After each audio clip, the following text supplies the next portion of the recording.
Good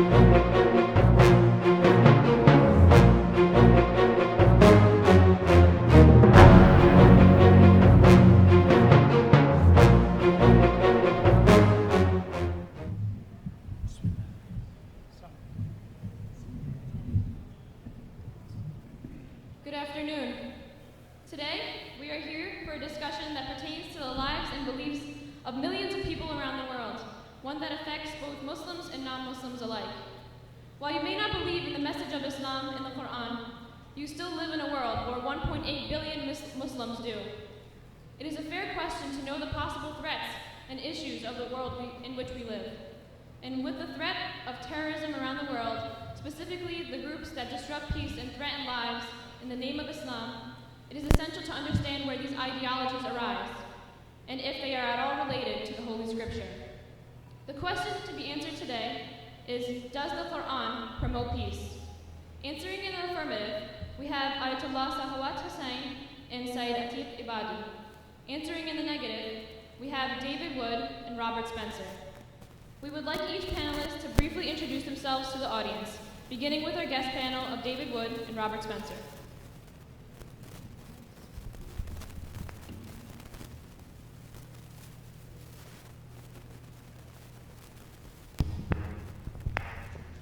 Did you just want like, hi, I'm David, or like,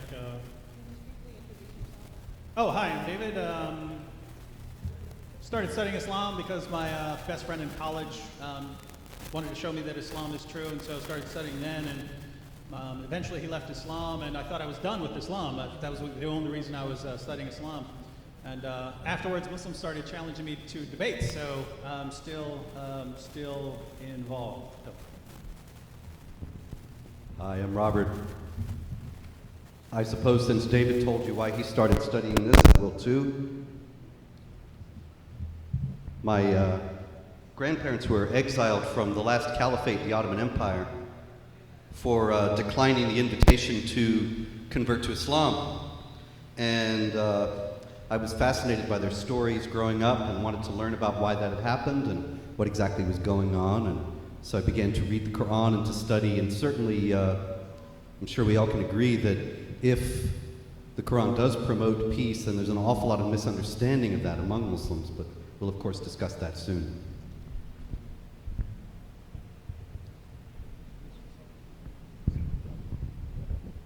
Bismillah ar-Rahman ar-Rahim. This is Dr. Sakhawat Hussain. I am a humble servant of Islam and humble student of Quran.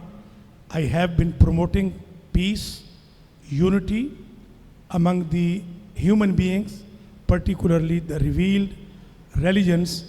I am graduate of Qum Seminary. Also, I am graduate of Naulakha Church. I studied over there Christianity at Lahore as well as Islam at Qum. Assalamu alaikum wa rahmatullahi wa barakatuh. Good afternoon, ladies and gentlemen, brothers and sisters. My name is Sayyid Atiq Ebady, and I am the Imam and leader of religious services at Mosque of Imam Ali in the Pennsauken, New Jersey, and also the head of the Imam Mahdi Interfaith Center here in Philadelphia. Before we begin, our audience should remember that food and refreshments will be available throughout the length of today's program. When leaving or coming back to your seat, please do as quietly as possible. We will begin with 20-minute presentations from both sides, followed by 10-minute rebuttals, a break, a question and answer session, and we will end with closing statements. We will start with 20-minute presentation from each panel. The time of 20 minutes refers to the total presentation time for each panel. David Wood and Robert Spencer will both present for a total of 20 minutes, and Sayyid Atiq will be the sole presenter for his panel for 20 minutes. We ask the audience to please silence and turn off all electronic devices at this time, and please remain silent during the presentations.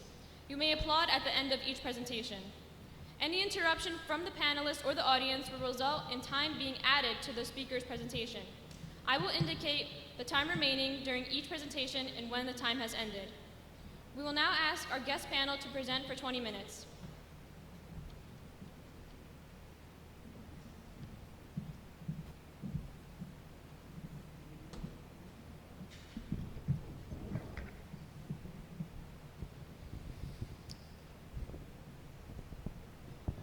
Good afternoon. I'd like to thank Syed Atiq for arranging this debate.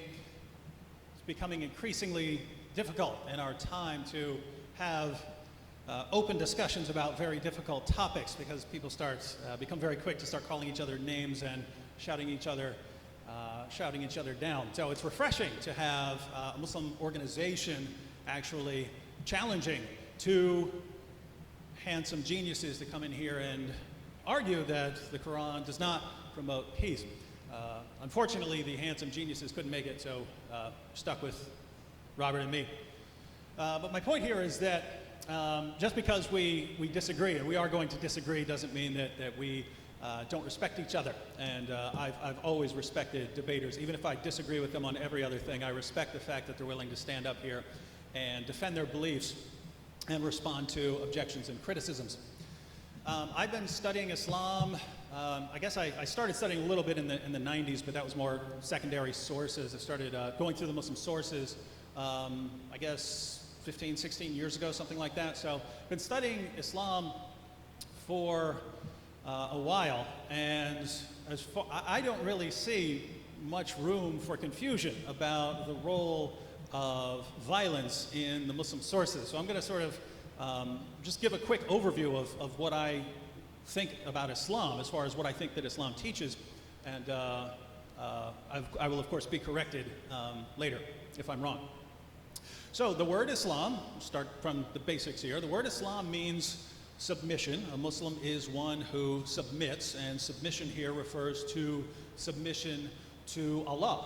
But Allah doesn't just tell you that you must submit to Allah. It tells you how you must submit to Allah. And you submit to Allah by unquestioningly obeying the commands of Allah found in the Quran and the teachings and example of Muhammad found in the Hadith. And you demonstrate your submission by believing certain things and by doing certain things. So this is similar to other religions. So in Islam, you would be required to believe certain things about Allah, angels, revealed books, prophets, and so on. And you would be required to perform certain deeds, such as reciting the Shahada, saying your 5 daily prayers, things like that. So you have to do certain things and believe certain things. Now, if Islam is a collection of beliefs and practices, how would this be different from other religions? Well, in the Quran, chapter 9, verse 29, for instance, Allah commands Muslims to fight those who do not believe in Allah nor the Day of Judgment, and those are two of the required articles of faith. So it's a command to fight people based on what they believe about certain things. And in the Hadith, Sahih Muslim, number 129, for instance, Muhammad said that he'd been commanded to fight people until they say that there's no God but Allah, until they perform the daily prayers and give the prescribed alms. Notice the practices. He's commanded to fight over the practices. So Allah commands Muslims to fight over the beliefs, and Muhammad commands Muslims to fight over the practices. Hence, jihad, right? That's where jihad, there are different kinds of jihad, but that is an important one of them. People who refuse to submit are to be fought until they submit. Now, I understand that there are lots of Muslims who don't agree with those last few sentences I said about being required to fight, at least in certain circumstances, not in all circumstances, but being required in certain circumstances when the Muslim community is able to fight people based on their beliefs and practices.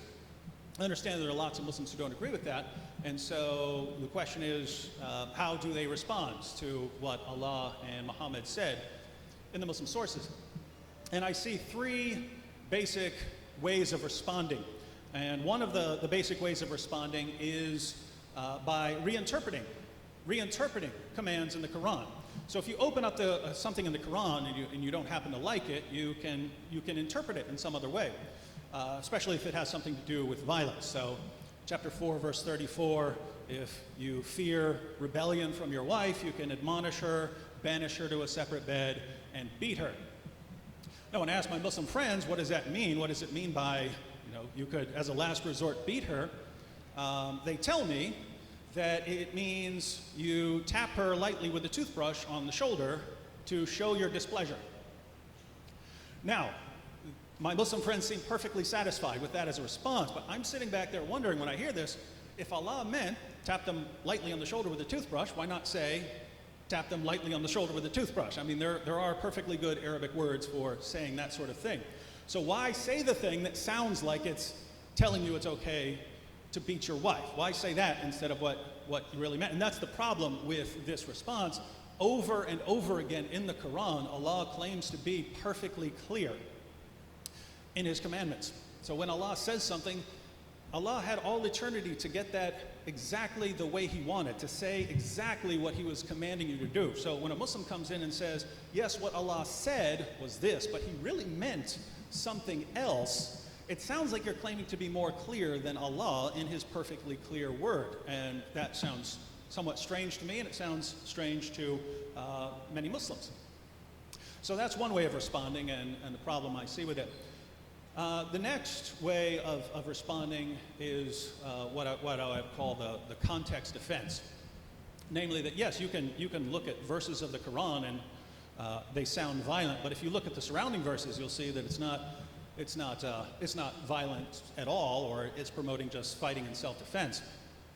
And just to be clear, I'm a big fan of context. You can distort any book, the Quran or any other book, by ripping words out of context. You can distort my words right now by taking something I just said, completely ripping it out of context and making it sound like I said something else.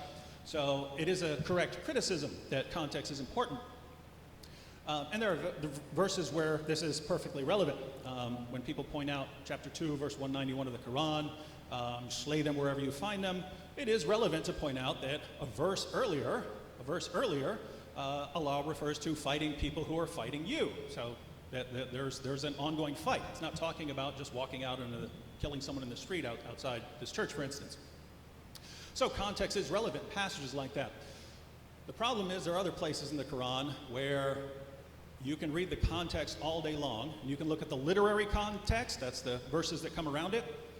You can look at the historical context, and the verse turns out to mean exactly what it sounds like it means. Fight those who do not believe in Allah or the last day is one of those verses. There's nothing in the context about people attacking you. Nothing historical or literary context, nothing about anyone attacking you. It's about fighting people based on what they believe. So the context doesn't help here. And the third basic response is for Muslims to go to passages of the Quran which do say something peaceful. So if you are a Muslim and someone disagrees with you, you are to say, to you be your religion and to me be my religion. Well, that sounds peaceful. There's no compulsion in religion. That sounds peaceful. Those sound good. Now, what's the problem here? Well, the problem here is those are not sort of the final marching orders of Allah or Muhammad. When we go to the life of Muhammad, we see a pattern emerge. And it's the same pattern we find in the Quran. It's the same pattern we find in the Hadith. Namely, that when Muhammad was completely outnumbered in Mecca, and any sort of confrontation with the unbelievers, any sort of physical fighting could have resulted in the Muslim community just being wiped out, Muslims were told to preach a message of peace and tolerance. Don't even fight. Don't fight even in self-defense. Later, Muslims left Mecca, went to Medina, and were able to form some alliances, had a lot more people on their side, and then the message changed to fight those who fight you. That's when you're fighting people, but the other people have to start the fighting. And so here you have what's called defensive jihad. You fight jihad, but it's for defensive purposes. The other groups have to do something to start it. But those are not the final marching orders. There is a later period when Muslims have the dominant position in society. They have the upper hand. They have the most and the strongest community. And that's when the commands change from fight those who fight you to fight those who do not believe. Now you have the subjugation of non-Muslims and non-Muslim groups.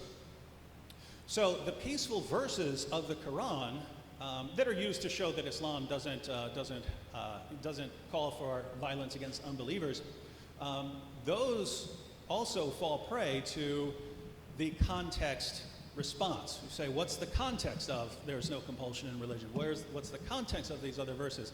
And you find that once you put all of the various Muslim teachings into a logical order, you get a pattern that emerges. And the final marching orders are for when Muslims are in a position to subjugate others, and then they are called on to do so.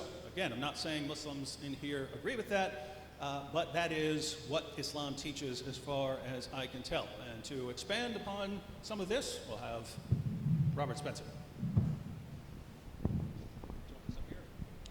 Thank you, David. Thank you all for being here. And as David is saying, there is a certain progression in the development of the Quran's teaching on relationship with unbelievers. And he cited chapter 109, Surah 109 of the Quran, which says, say to the unbelievers, you have your religion, and we have ours, and essentially we'll leave each other alone. And then you have defensive jihad and offensive jihad. Offensive jihad being based solely on fighting unbelievers because they are unbelievers. And thus it is not defensive until there are no more unbelievers left to fight. They have all been converted or subjugated under the rule of Islam or killed. This is not an eccentric understanding of Islam. This was first formulated by Ibn Ishaq, who was Muhammad's first biographer and who wrote his biography of Muhammad in the middle part of the 8th century. And all the biographies of Muhammad since then, both friendly and unfriendly to him, have been based on Ibn Ishaq because he contains material that other people simply don't have. He's the earliest available source. And he was aware, as many of the early Muslims were aware, that there was a certain discrepancy in the Quran's teaching on jihad and on the relationship with unbelievers. Sometimes it was saying you get along with them and coexist and speak to them more eloquent words than they are speaking to you and so on. And other times it's saying go to war. And so he explained that there was a progression from tolerance to defensive jihad to offensive jihad as the final stage. And this was based on the idea in the Quran that the different surahs from Mecca and from Medina, Mecca being the first part of Muhammad's prophetic career when he was based in Mecca and was a preacher of religious ideas without any political or military power, and Medina later being where he settled and became a military and political leader as well as a religious one, that the Medinan verses coming chronologically later cancel out or have supersede or have a superior authority to the verses from Mecca. This doesn't, of course, mean that anything is taken out of the Quran or blotted out altogether. It's a matter of, as generally the Islamic scholars have explained, it is starting with Ibn Ishaq and going up through Ibn Qayyim and Ibn Kathir and the Tafsir al-Jalalain, which is one of the mainstream commentaries on the Quran, of course, among Sunni Muslims, and all the way up to the 20th century. You have the idea based on chapter 2, verse 106 of the Quran, whenever we abrogate a verse or cause it to be forgotten, we will supply one that is just as good or better. That what comes chronologically later takes precedence over what comes chronologically earlier, and only when the circumstances of the earlier period are replicated are those passages in force. What I mean is this, that when Muhammad was preaching, you have your religion and we have ours, as in Surah 109, the Muslims were small and powerless. So when Muslims are small and a powerless group, they preach, you have your religion, we have ours, Islam is peace. But as they grow in power, just as Muhammad grew in power and began to teach first, fight those who fight you, as in chapter 2, verse 190, and then fight until religion is all for Allah, is in chapter 8, verse 39, then the defensive and then offensive jihad, they kick in. Now I should also add, just to make sure that we understand each other at this point, that many people will say, no, jihad is spiritual altogether.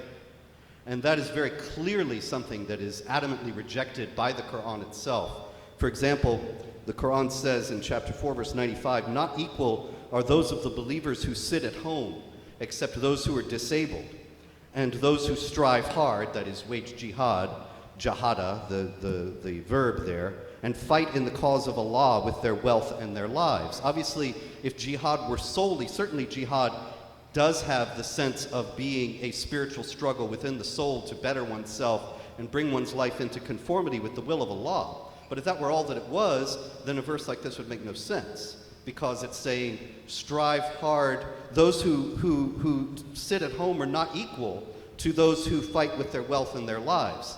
A spiritual struggle does not ordinarily involve one's wealth and one's life. Actually, it does ordinarily involve sitting at home and praying and devoting oneself to spiritual exercises and devotions and so on. And so, of course, there are many other indications that it's much more than a spiritual struggle, as in chapter 8, verse 41, know that whatever of the war booty you may gain, verily 1/5 is assigned to Allah and to the messenger and to the near relatives of the messenger and the orphans. Obviously, there's no spoils of war arising from a spiritual struggle. That's a hot warfare, clearly, in which prisoners are taken, their property is seized, and so on. This is underscored by a hadith in which Muhammad says, I have been commanded to fight against people until they confess that there is no God but Allah and I am his messenger. And when they do, their lives and their property are safe from me and my followers. In other words, as long as the people confess that there is no God but Allah and Muhammad is his messenger, their lives and property are safe.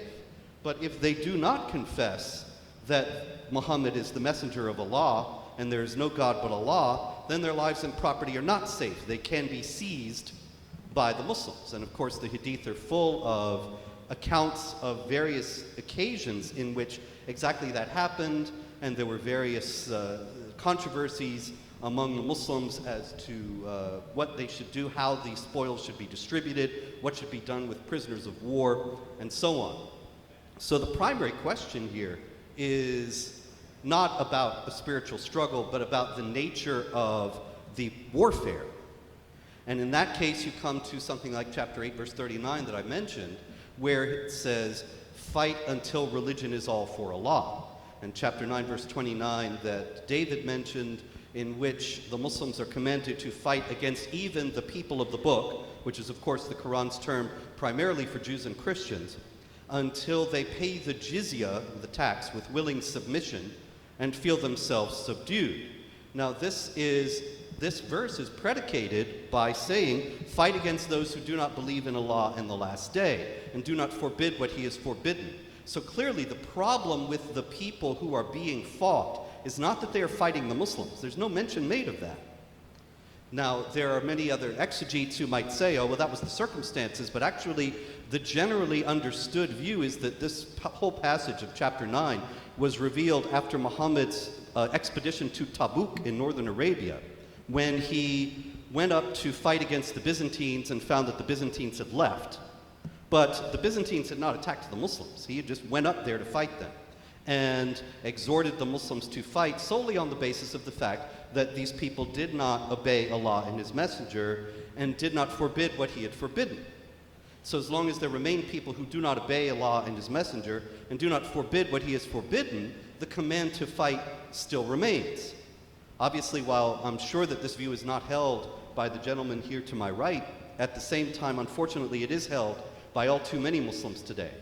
And I hope that, above all, that if these gentlemen make the case here to us that Islam should be understood in a peaceful way, that they will devote their efforts within the Muslim community to convincing the Muslims who've been responsible for jihad attacks around the world that they are misunderstanding Islam and need to lay down their arms. Thank you.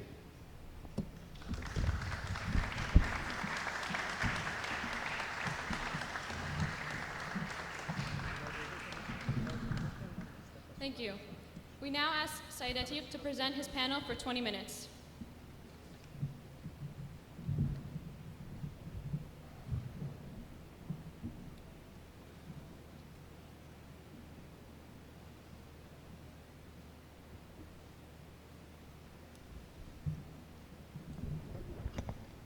أعوذ بالله من الشيطان الرجيم بسم الله الرحمن الرحيم الحمد لله رب العالمين والصلاة والسلام على سيدنا محمد وآله الطاهرين صل على محمد وآل محمد. Assalamu alaikum wa rahmatullahi wa barakatuh. My beloved brothers and sisters, ladies and gentlemen, respected clergy, both on the panel and in the audience, and our respected guests who have graciously accepted our invitation to come and have this discussion with us. We thank you very much, and especially we thank the organizers of Berean Presbyterian Church for allowing us to have this discussion here today. Our debate question is, does the Quran promote peace? Peace doesn't mean that we agree with each other on everything. An environment of peace is an environment that does not have oppression, persecution, or conflict. Peace means that we live our lives and we let other people live their lives as well. As the Quran says in chapter 109, verse number 6, as David Wood said so eloquently, for you is your religion and for me is my religion. Also chapter 7 verse 180 says, and Allah's are the best names, therefore call on him thereby, and leave alone those who violate the sanctity of his names, they shall be recompensed for what they did. So naturally our debate question should be answered with reasoning and with evidence. As the Quran says in chapter 2 verse 111, it says, say, bring your proof if you are truthful. Now the Quran is a single book. It is not a collection of books. It's not an anthology. It's not a collection of short stories. It is a single book, so we should not cherry pick its verses. The Quran says in chapter 2 verse 85, do you then believe in a part of the book and disbelieve in the other? One part of the Quran explains another part of the Quran. We also cannot overlook the meanings of words or phrases. Translations into languages other than Arabic are sufficient for understanding the basics of Islam and for a person to be a good Muslim. But an expert on the Quran must have a minimum understanding of the language of the Quran. And what Muslims believe, what Muslims say or they do is not evidence. Whatever contradicts the Quran is not evidence in our debate. And we cannot interpret the Quran according to our own biases or our own limitations. We must allow the Quran to speak for itself. And also we may use hadith as evidence. Hadith are accounts of what people saw or heard from Prophet Muhammad. Hadith also includes the words and actions of the 12 successors from his family. So we have Prophet Muhammad saying in a widely accepted narration, he says, I'm leaving among you two weighty and important things. The one being the book of Allah and the second are the people of my house. So after Prophet Muhammad died, the general Muslim community, they did not follow his family, and the authority was taken by others that the Prophet had not endorsed. So some of these rulers after Prophet Muhammad, they sent the Muslim armies into foreign lands. And to gain public support for their military adventures, they enlisted influential figures to start fabricating hadith. So we have Prophet Muhammad saying, O people, many lies have spread around and they are considered to be my hadith. Whoever forges lies and calls them my sayings has filled up his seat with fire. And Imam Ali, the first successor, said after the Holy Prophet, there were more such lies. So some fabricated hadith made it a sin to rebel against tyrants. This worked out very good for a tyrant. Or some others encourage spreading Islam through offensive war. And this works for a person who wants to spread his empire. Now Prophet Muhammad has said that if a hadith agrees with the Quran, you should accept it. But if it contradicts the Quran, then you reject it. So the Quran presents Prophet Muhammad as a warner, as a reminder, as a guide, as a mercy to the world, but never introduces him as one who brings war.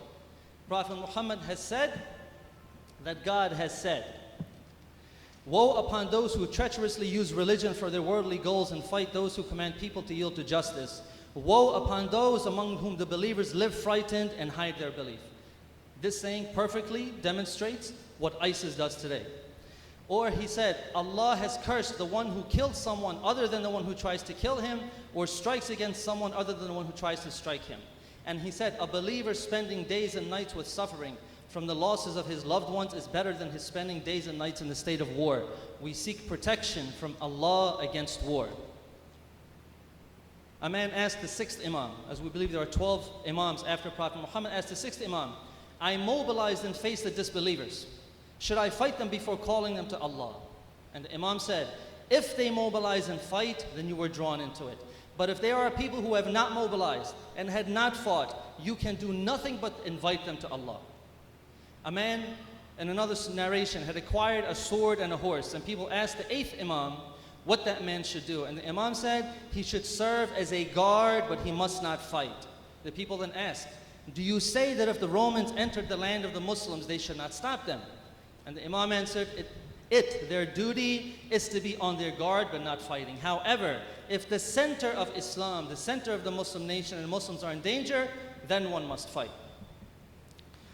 After Prophet Muhammad, one ideology supported self-defense, which is the message of the 12 Imams, who the Prophet endorsed and commanded the Muslims to follow, and another group fabricated hadith and narrations to justify their militarism, such as we have today with the Wahhabi ideology, which is the ideology of ISIS and Al-Qaeda and the Taliban.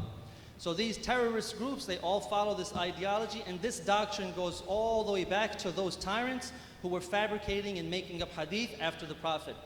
Imam Hussain was the third Imam after Prophet Muhammad, and he was the grandson of the Prophet. And in his time, he led an uprising against a tyrant named Yazid. Imam Hussain, he said, verily, I have not risen up because of provocation, nor arrogance, nor to cause chaos, nor as an oppressor, and verily I have come out seeking the reformation of the nation of my grandfather Muhammad. Meaning that after Prophet Muhammad, the nation had gone away from his teachings, and now the one that the Prophet had established and endorsed and commanded the Muslims to follow, he must reform that nation and that religion back to what the Prophet had taught. So Imam Hussain and 72 of his supporters, they stood against Yazid's army of 30,000. And on that day they became martyrs, even as they called the enemy to abandon tyranny. And this epic of Karbala is the true meaning of jihad, which means standing against tyranny and oppression. Imam Hussain also said, O people, the Prophet of Allah said, whoever sees a tyrant king acting towards the servant of God with sin and tyranny, then if he does not act against that king through practice or speech, it is Allah's right to make him enter into the tyrant's place of entry, meaning the hellfire. So after Prophet Muhammad, there were certain dynasties that fought each other for power, and the 12 Imams were a thorn in their side because they spoke against tyranny and against oppression.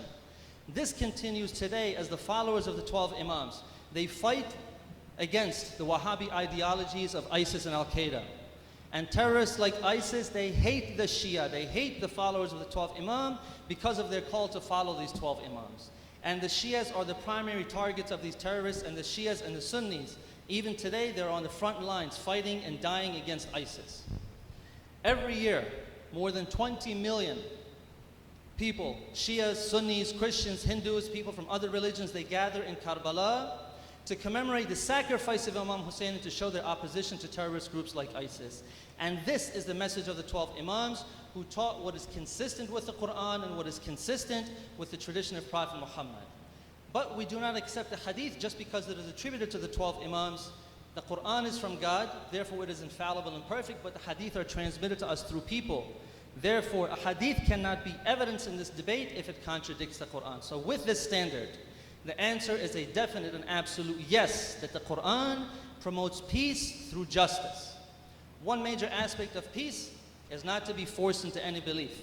So the Quran says, chapter 28, verse 56, verily, you cannot guide whom you love, but Allah guides whom He pleases. Will you then force men until they become believers? And it is not for a soul to believe except by Allah's permission.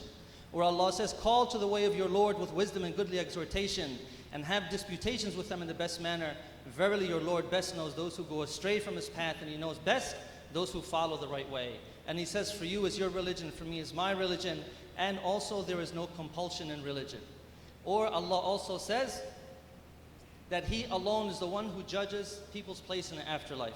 Chapter 2, verse 62 says, verily, those who believe, and those who are Jews, and the Christians, and the Sabians, whoever believes in Allah and the last day and does good, they shall have their reward from their Lord, and there is no fear for them, nor shall they grieve. The Quran says that there is no superiority between one race over another race. The Quran says, O mankind, verily, we have created you from a male and a female, and made you tribes and families that you may know each other. Verily, the most honorable of you with Allah is your most pious. And Allah says that you should make peace between men, even if you swear by God's name that you will not. He says, and because of your swearing by Him, do not make Allah an obstacle to your righteousness and piety in making peace between men. And He says, and Allah invites to the abode of peace and guides whom He pleases into the right path. So the Quran's default position is peace, and relations between people are predicated on peace. As the Quran says, It may be that Allah will bring about friendship between you and those whom you hold to be your enemies among them. And Allah is powerful and Allah is forgiving and merciful. Allah does not forbid you respecting those who have not made war against you on account of your religion and have not driven you forth from your homes, that you show them kindness and deal with them justly. Verily, Allah loves the doers of justice. Allah only forbids you respecting those who made war upon you on account of your religion and drove you forth from your homes and backed up others in your expulsion, that you take them as guardians. Whoever takes them as guardians, these are the unjust. So the Quran mentioned fighting when the Muslims had to defend themselves, as our guest panel so eloquently said. As the Quran says, permission to fight is given to those upon whom war is made because they are oppressed. And the good and the evil are not alike. So repel evil with what is best, so then he between whom and you was enmity would be as if he were a warm friend. So the Quran's formula for fighting is very simple. Defend yourselves if you're attacked. Observe the limits of just warfare. Fight the enemy wherever they may be. If the enemy withdraws, then there is no more fighting. If someone seeks protection from you from the enemy, grant it. If the enemy calls for peace, God is forgiving, and hostility is against oppressors and aggressors, never against non-combatants. We shall see an example of this in the next passage from the Quran, where Allah says, and fight in the way of Allah with those who fight with you. And do not exceed the limits. Verily, Allah does not love those who exceed the limits, and kill them wherever you find them. Thankfully, some of those who criticize Islam for being violent, they no longer quote this passage as one being violent, because they have been called out for misquoting and cherry picking this verse that says, and kill them wherever you find them. Thankfully, our guest panel has quoted this as one of the verses of peace. Further says, and drive them out from where they drove you out, and persecution is severer than slaughter. And do not fight with them at the sacred mosque until they fight with you in it, but if they do fight you, then slay them. Such is the recompense of the disbelievers. But if they desist, then verily Allah is forgiving, merciful. And fight with them until there is no persecution, and religion should be for Allah, meaning that those who attack you are trying to stop you from practicing your religion until your religion is restored. But if they desist, then there should be no hostility except against the oppressors. Now, if the Quran wanted total domination, according to the doctrine of stealth jihad, or the 3 stages of the jihad that our guest panel explained, if the Quran wanted total domination, it would have commanded the Muslims to keep on fighting. Some may say that the Muslims were not strong enough to overpower their enemy, but an enemy that stops fighting, an enemy that calls for peace, does so because they have been overpowered. And in the Quran, whenever the enemy stops fighting or calls for peace, the Muslims are commanded to accept peace. The Quran never commands the Muslims to reject peace or to continue fighting when the enemy stops. The Quran says in chapter 9, verses 3 to 13, and this is what some people ominously call the verse of the sword. The passage says, and announce a painful punishment to those who disbelieve, except those of the polytheists with whom you made an agreement, then they have not failed you in anything and have not backed up anyone against you. So fulfill their agreement to the end of their term. Verily, Allah loves those who are careful of their duties. So there was a peace treaty between the polytheists of Mecca and the Muslims, and the polytheists of Mecca violently broke that treaty by killing some of the Muslims. It continues. So when the sacred months have passed, then slay the polytheists wherever you find them, and take them captives, and besiege them, and lie in wait for them in every ambush. Every one of these is an example of a tactic of warfare that every nation uses. This is standard tactics of war. Then it says, then if they repent and keep up prayer and pay the poor rate, leave their way free to them. Verily Allah is forgiving and merciful. So those who join the Muslims are forgiven. And if one of the polytheists seeks protection from you, grant him protection until he hears the word of Allah. Not that he becomes forced to convert. Until he hears the word, then make him attain his place of safety. This is because there are people who do not know. How can there be an agreement for the idolaters with Allah and with His Messenger, except those with whom you made an agreement at the sacred mosque? So as long as they are true to you, be true to them. Verily Allah loves those who are careful of their duty. So it means keep peace with those who keep peace with you. It continues, how can it be, while if they prevail against you, they would not pay regard in your case to ties of relationship, nor those of covenant. They please you with their mouths, while their hearts do not consent, and most of them are transgressors. They have taken a small price for Allah's communications, so they turn away from His way. Verily evil is it that they do. They do not pay regard to ties of relationship, nor those of covenant in the case of a believer, and these are they who go beyond the limits. But if they repent and keep up prayer and they pay the poor rate, they are your brethren in faith, and we make the communications clear for a people who know. And if they break their oaths after their agreement and openly revile your religion, then fight the leaders of disbelief. Verily their oaths are nothing, so that they may desist. It emphasizes that fighting is only against those who have violated the treaty. And the next verse says, so will you not fight a people who broke their oaths and aimed at the expulsion of the messenger, and they attacked you first? Do you fear them? But Allah is most deserving that you should fear Him if you are believers. So this verse, chapter 9, verse 5, which is called the verse of the sword, is used against the Quran, is used against Islam to try to show that it is a violent religion, that it says to go kill people just because they're of a different religion. But the context obviously shows that this is absolutely not the case.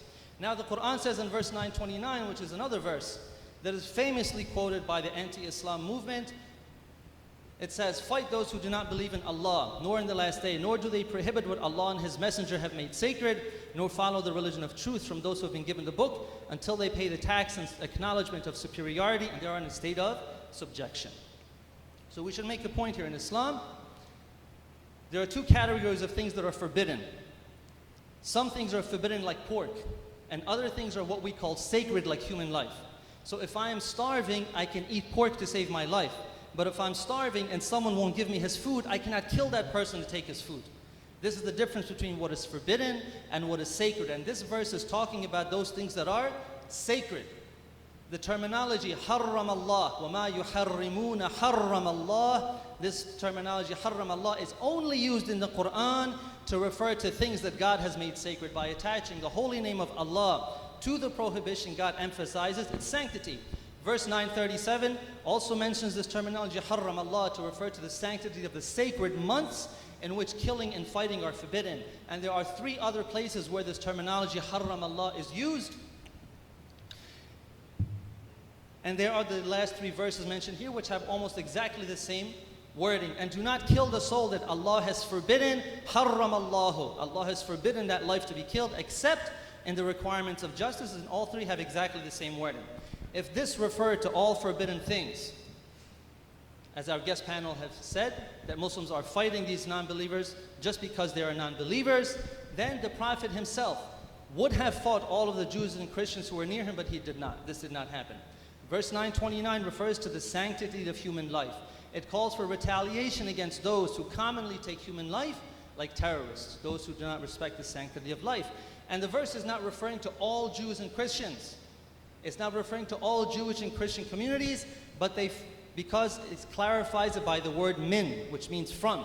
So you'll see whenever the Quran mentions disbelievers and people of the book, meaning Jews and Christians in the same sentence, إِنَّ الَّذِينَ كَفَرُوا مِنْ أَهْلِ الْكِتَابِ. Verily the disbelievers from the people of the book, not all of the people of the book. So only those communities who violate the sanctity of human life, they are the ones to be fought. And after their defeat, they are not released to go out and continue what they're doing without consequence, but they fall under the guardianship of the Muslims. Under the guardianship of the Muslims, their rights and their duties will be exactly the same as the Muslims, except that they pay a tax called the jizya, but they do not pay the zakat and the khums that the Muslims pay, and they are not required to perform military service. So verse 929 does not abrogate previous verses, but falls completely in harmony with them. The violent verses in the Quran do not abrogate the peaceful verses, because violent verses do not exist in the Quran. A violent verse would say, you used to fight in self-defense, but now you must attack first. But no such verse exists in the Quran. An abrogation does not change what is sacred and does not change what is forbidden absolutely. Human life is sacred, and killing an innocent person is always forbidden. A life can only be taken in retaliation for murder or terrorism, as the Quran says, for this reason did we prescribe to the children of Israel that whoever kills a soul, unless it be for manslaughter or for mischief in the land, it is as though he killed all men. Whoever keeps it alive, it is as though he kept alive all men. So it becomes very clear that these two verses, which are two of the strongest verses, or probably the strongest verses that the anti-Islam movement uses to try to show that the Quran is a violent book, absolutely has nothing to do with aggressive warfare or offensive violence. It is defensive. It is protecting the oppressed. Does the Quran promote peace? The only answer supported by reasoning and evidence is yes, the Quran promotes peace through justice. And this is emphasized by the verse that our guest panelist our respected Robert Spencer just read for as an example of the Quran being violent. He quoted 839. He said, fight with them until their religion should only be for Allah. But the verse says, and fight with them until there's no more persecution. And religion should only be for Allah. But if they stop fighting, then surely Allah sees what they do. Wassalamu alaikum wa rahmatullahi wa barakatuh.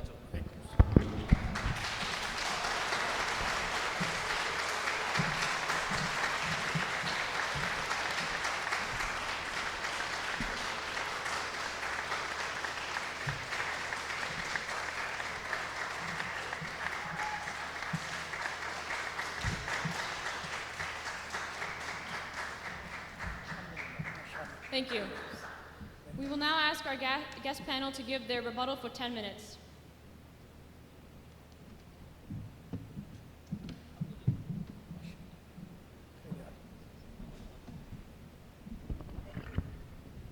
Let me start with that last verse mentioned. Chapter 5, verse 32 of the Quran. Just to give you an example of what I'm referring to. Because of that, we ordained for the children of Israel that if anyone killed a person not in retaliation of murder or to spread mischief in the land, it would be as if he killed all mankind. Notice that this is a command for the children of Israel. It's actually a quotation from the Talmud. But what's not in the Talmud is that qualification, except if they spread mischief in the land. Now, what does that include? Because you're not supposed to kill someone unless they murder someone or spread mischief in the land. What's included in that spreading mischief?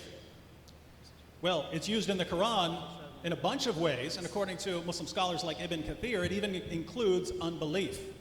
So that's, as far as I can tell, the most peaceful verse in the Quran, and that's allowing a lot, but it's saying that this is for the children of Israel. The very next verse is directed towards Muslims, and the very next verse right after this says, the recompense of those who wage war against Allah and His Messenger and do mischief in the land, once again you're doing some sort of mischief in the land, is only that they shall be killed or crucified, or their hands and their feet be cut off from opposite sides, or be exiled from the land. That is their disgrace in this world, and a great torment is theirs in the hereafter. So, when Allah tells you about the value of a human life, He can't go one verse without calling for killing, crucifixion, and dismembering people, all for the vague crime of spreading mischief in the land. What does that mean? Well, seems like it could mean all kinds of things. Anything you find in some Muslim source about what involves mischief, well, now you have justification for killing or dismembering them and crucifying them. So, very interesting how when we talk about the context of the Quran and we talk about something like Surah 5, verse 32, it does help to read the actual context. Now, we had a very interesting interpretation of Surah 2, verse 85. Do you believe in part of the book and disbelieve in the other? Why do I say this is an interesting interpretation? Well, chapter 2, verse 85 is directed towards the Jews. The whole passage is talking to the Jews. And this passage is talking about the Jews violating the Torah. And the response is, do you just believe in part of the book and not in another? So if we're talking about context, this is talking to Jews, not to Muslims on how to interpret the Quran.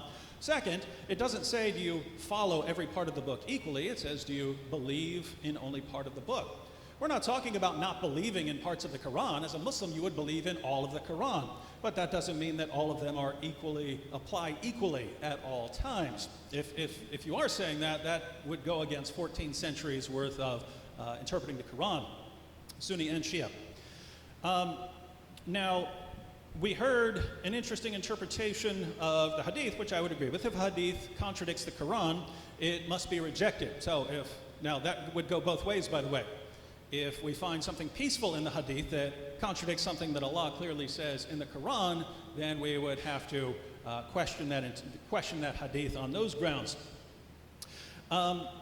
We had a quotation from chapter 60, verse 8 of the Quran, which you're not prevented from showing kindness if one of your family members who's a pagan happens to come to you. That's the historical context. You're allowed to show kindness, but the idea was that that might help them convert to Islam. We have records of Muhammad giving gold to people over and over again until they would love him so much that they would convert. But if we're talking about context, we can't ignore the fact that just 4 verses earlier, we have the story of Abraham, and Abraham says to the unbelievers, now there is endless hostility between us, and we can't end the hostility until you convert to Islam. So here we have a peaceful verse of the Quran. This shows that the Quran is peace. And just a few verses earlier, in the same context, we have Abraham saying, there can't be peace between us until you convert to Islam. And the exact same verse, chapter 60, verse 4, look it up, says that Abraham is an example for the Muslims.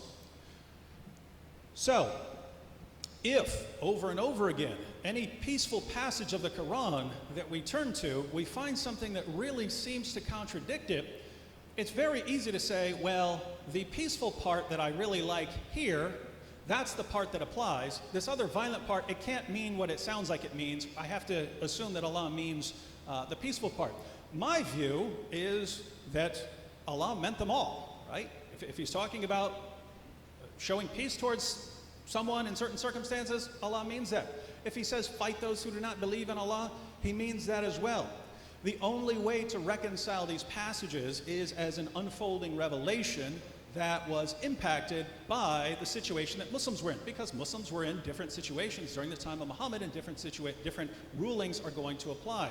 This doesn't change the fact that the final marching orders have nothing to do, and you can read the chapter, matter of fact, maybe we'll read it later, chapter 9, verse 28 through chapter 9, verse 23. That's the passage talking about dealing with Jews and Christians. There is not one word in that passage about anyone doing anything other than believing the wrong thing or practicing the wrong religious belief. Not one word about fighting. And to expand on this, Robert Spencer. Thank you, David. Our esteemed colleague, my friend here, was very right in warning about fabricated hadith. And he quoted quite a few hadith. Actually, I happen to have the source that he was using for the hadith that he quoted, the hadith collection Al-Kafi, and it is generally considered to be reliable among Shiite Muslims. And in it, it says, this is one of the passages he did not quote, that Muhammad is quoted as saying, mobilize in the name of Allah and in the way of Allah. Fight those who reject belief in Allah. Fight those who reject belief in Allah. He doesn't say fight those who reject belief in Allah if they fight you or if they attack you, but simply because they reject belief in Allah. This is underscored by the fact that he goes on to say, when you meet these people, you give them 3 choices. Call them to al-Islam. So in the first place, you are addressing the fact that they are not believers. You are not asking them to lay down their arms or dealing with them in any kind of context of war previous to that. You're calling them to Islam. If they reject that, then you ask them to pay the tax, the jizya, which was explained very ably, except for the fact that the other part of the passage, chapter 9, verse 29, says, with willing submission and feel themselves subdued. And the non-believers who have been under this agreement in Islamic lands have always lived in a state of subservience, denied basic rights, having to submit to various humiliating and discriminatory regulations that made sure that they felt themselves subdued. Also, when we are dealing with these kinds of issues, it is important to evoke authorities that are generally respected among Muslims who delineate the understanding of these passages for Muslims. After all, no Muslim is believing what Spencer thinks about Islam, nor should any Muslim.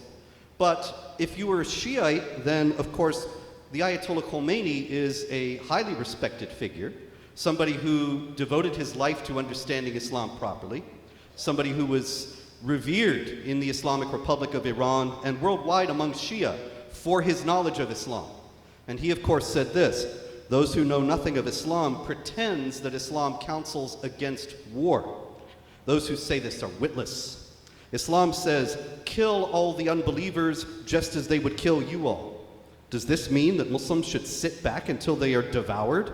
Islam says, kill them, put them to the sword, and scatter their armies. Does this mean sitting back until non-Muslims overcome us? Islam says, kill in the service of Allah those who may want to kill you.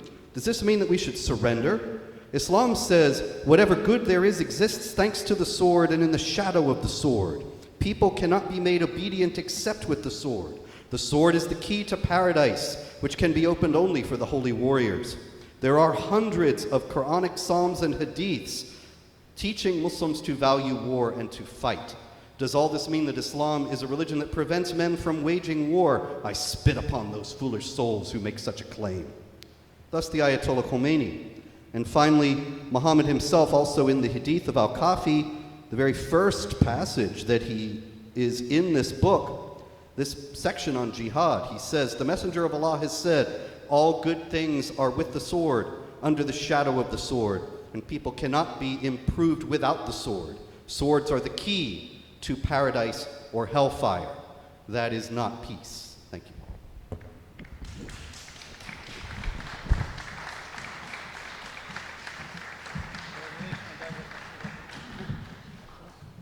Thank you. And now Saeed Atiq will give a 10-minute rebuttal for his panel.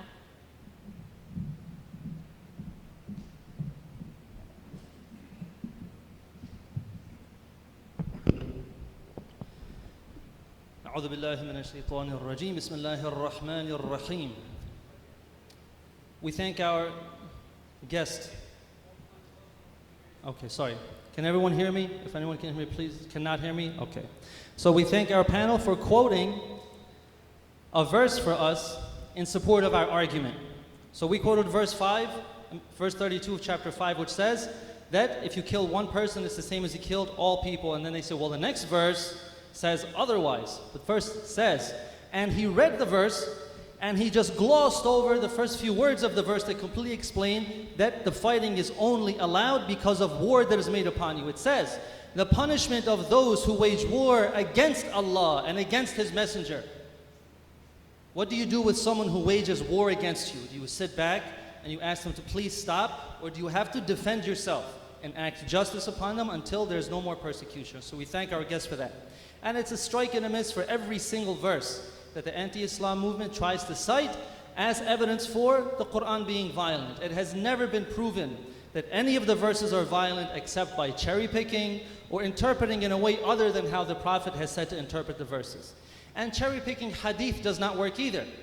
Because if the hadith contradicts the Quran, then we don't accept it. That's plain and simple. We never said that the hadith collections are 100% correct. We say that they contain correct hadith, authentic hadith, and fabricated hadith. So thank you for reciting for us a hadith that we do not accept. So the methodology of the anti-Islam movement has a number of steps.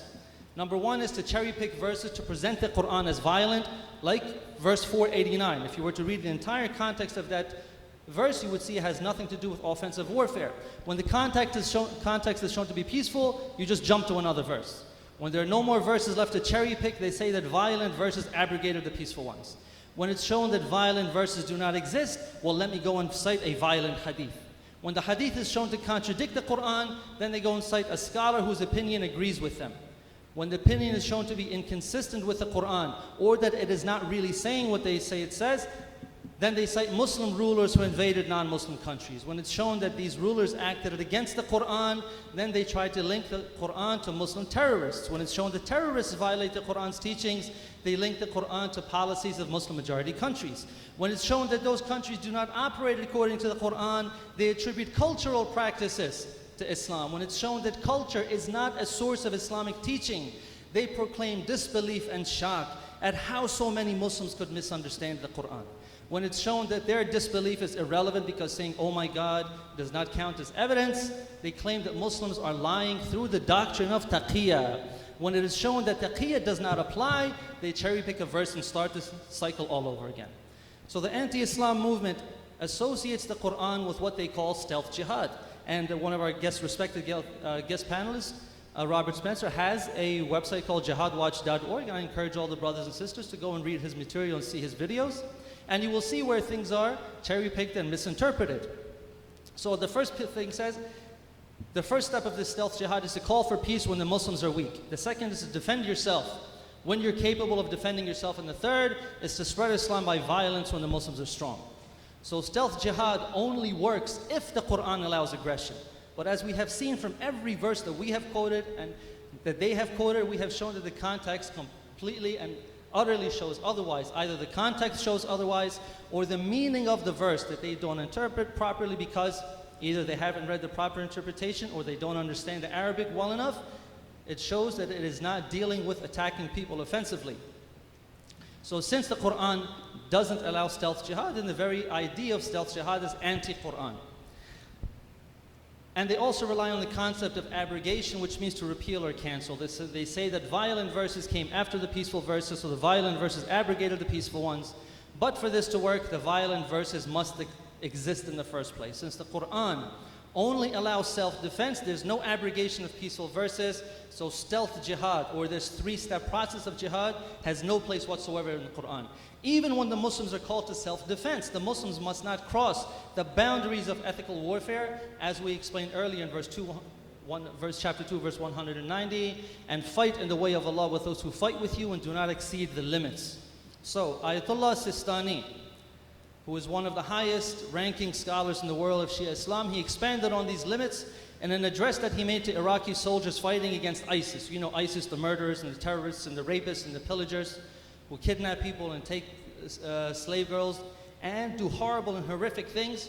When the Muslims went to fight against them, these are the instructions from Ayatollah Sistani.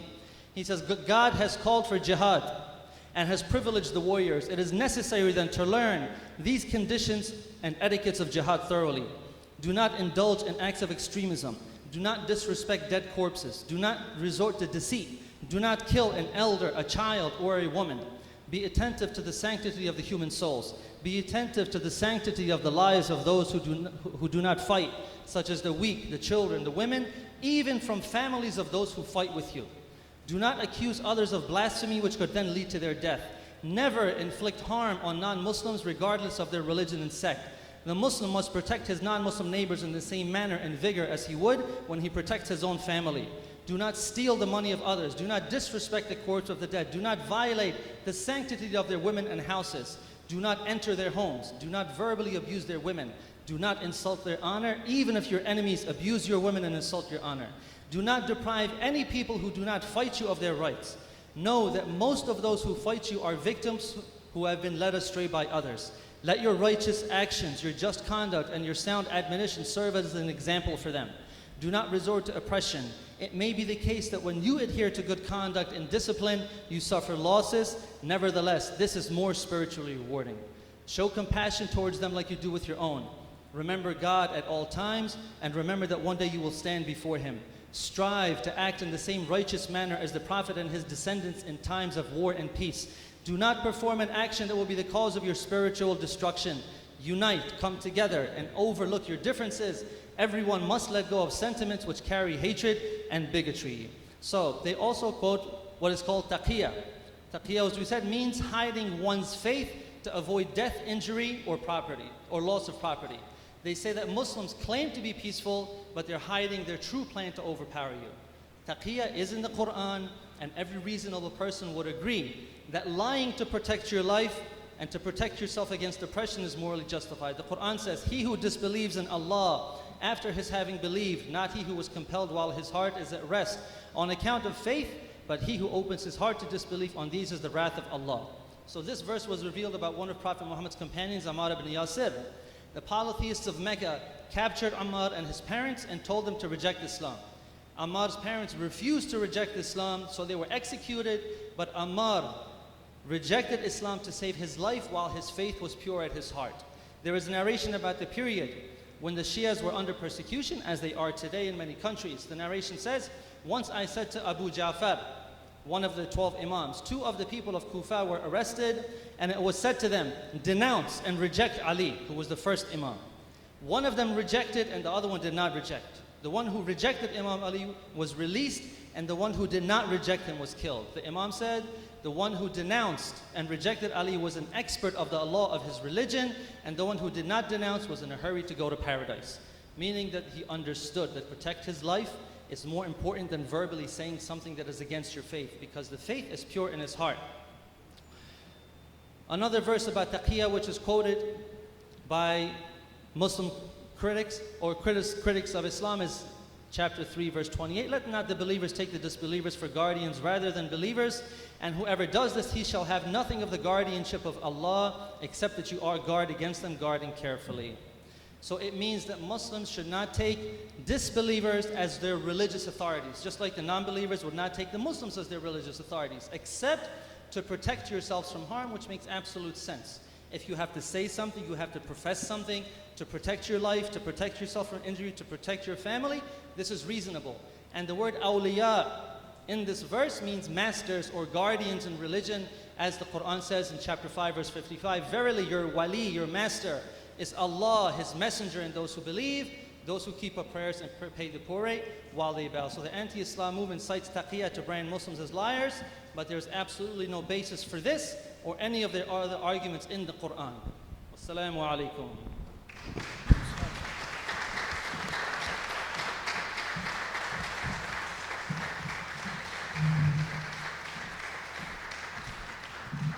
We thank both panels for their presentations.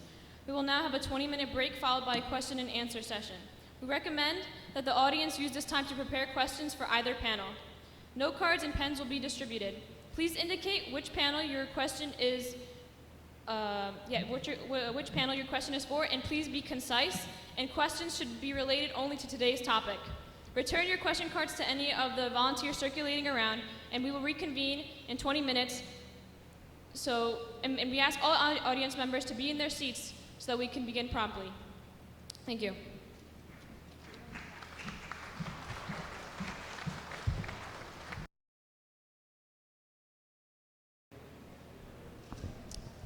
Okay, we're going to get started with the question and answer session now. Panelists will have 3 minutes to answer each question. We will alternate each questions with each panel. And once one side is finished answering a question, the other side will have a chance to answer the question as well with 3 minutes. I will indicate when there are 15 seconds left for an answer, and we ask that there be no applause during the question and answer so we can get through as many questions as possible before we have to start closing statements.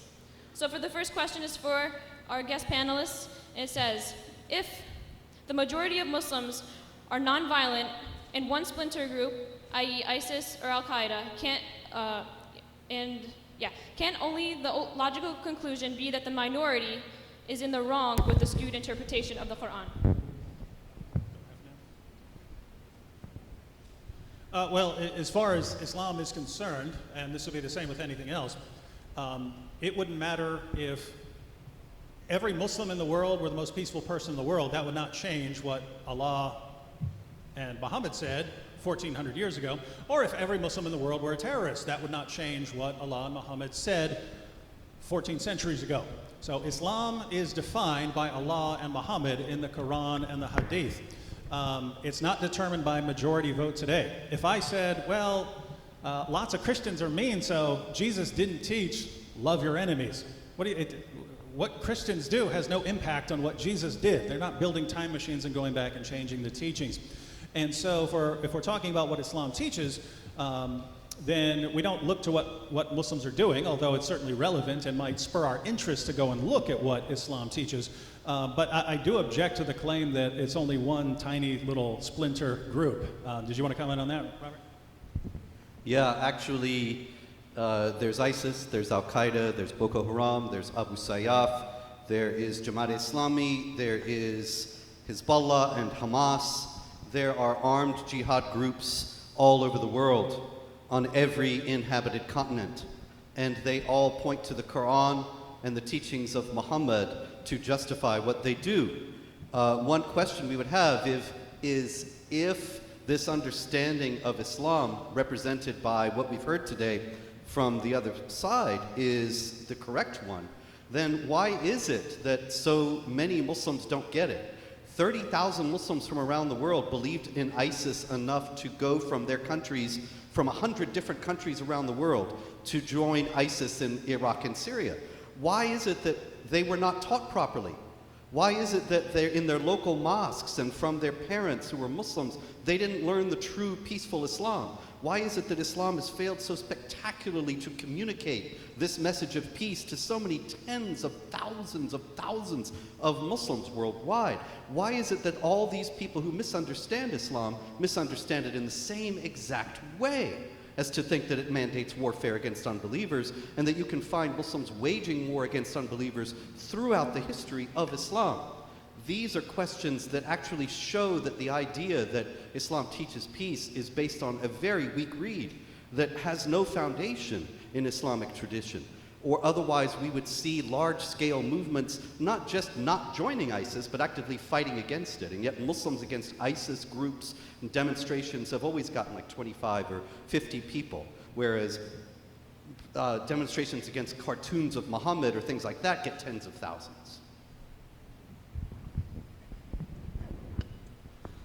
So as we said in our rebuttal, disbelief and shock is not evidence. So I can't say, oh my God, I can't believe why so many Muslims misunderstand it. This is not evidence. My shock and disbelief at why so many Muslims misunderstand the message of the Quran, that shock and disbelief is not evidence in itself. And as David Wood very eloquently said, even if all of the Muslims of the world were peaceful, if the Quran was teaching a message of violence, then all of those Muslims being peaceful does not make the Quran peaceful. But in the same way, if a majority of the Muslims, even if all of the Muslims were violent, it would not make the Quran violent. The religion is separate by itself in one side, and the people and what they do is completely something else on the other side, and this goes for any religion.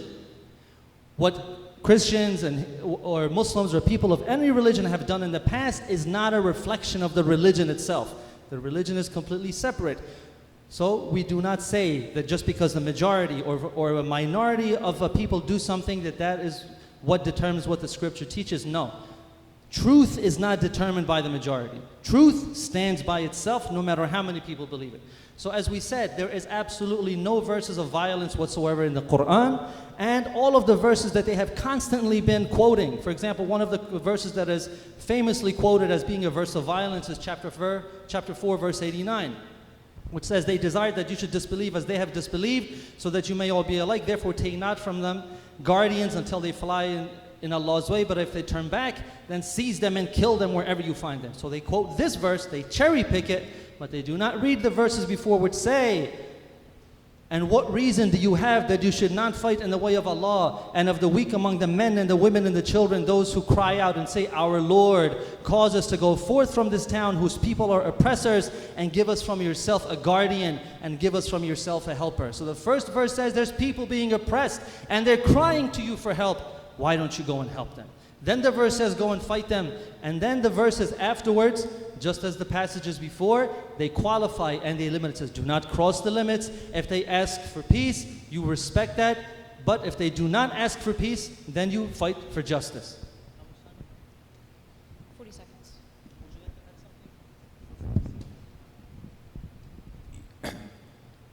With the due respect of all of you, especially David Wood and Robert Johnson, my humble request is, Quran is in Arabic, and each and every word of Arabic might have 70 meanings. So this is very important to learn. Hebrews words, they do not have 70 meanings. The Bible was revealed in Hebrew and now it is in English. There are a lot of misconceptions about Quran, and we should remove that, and we cannot judge from the individual's theology of a religion. If all of the people are going to be against law, it doesn't mean the constitution of USA is wrong. Thank you. The next question we have is for the Muslim panel. Can you offer a coherent Quranic understanding of what it means for someone to perform mischief, as mentioned in the Quran ayah?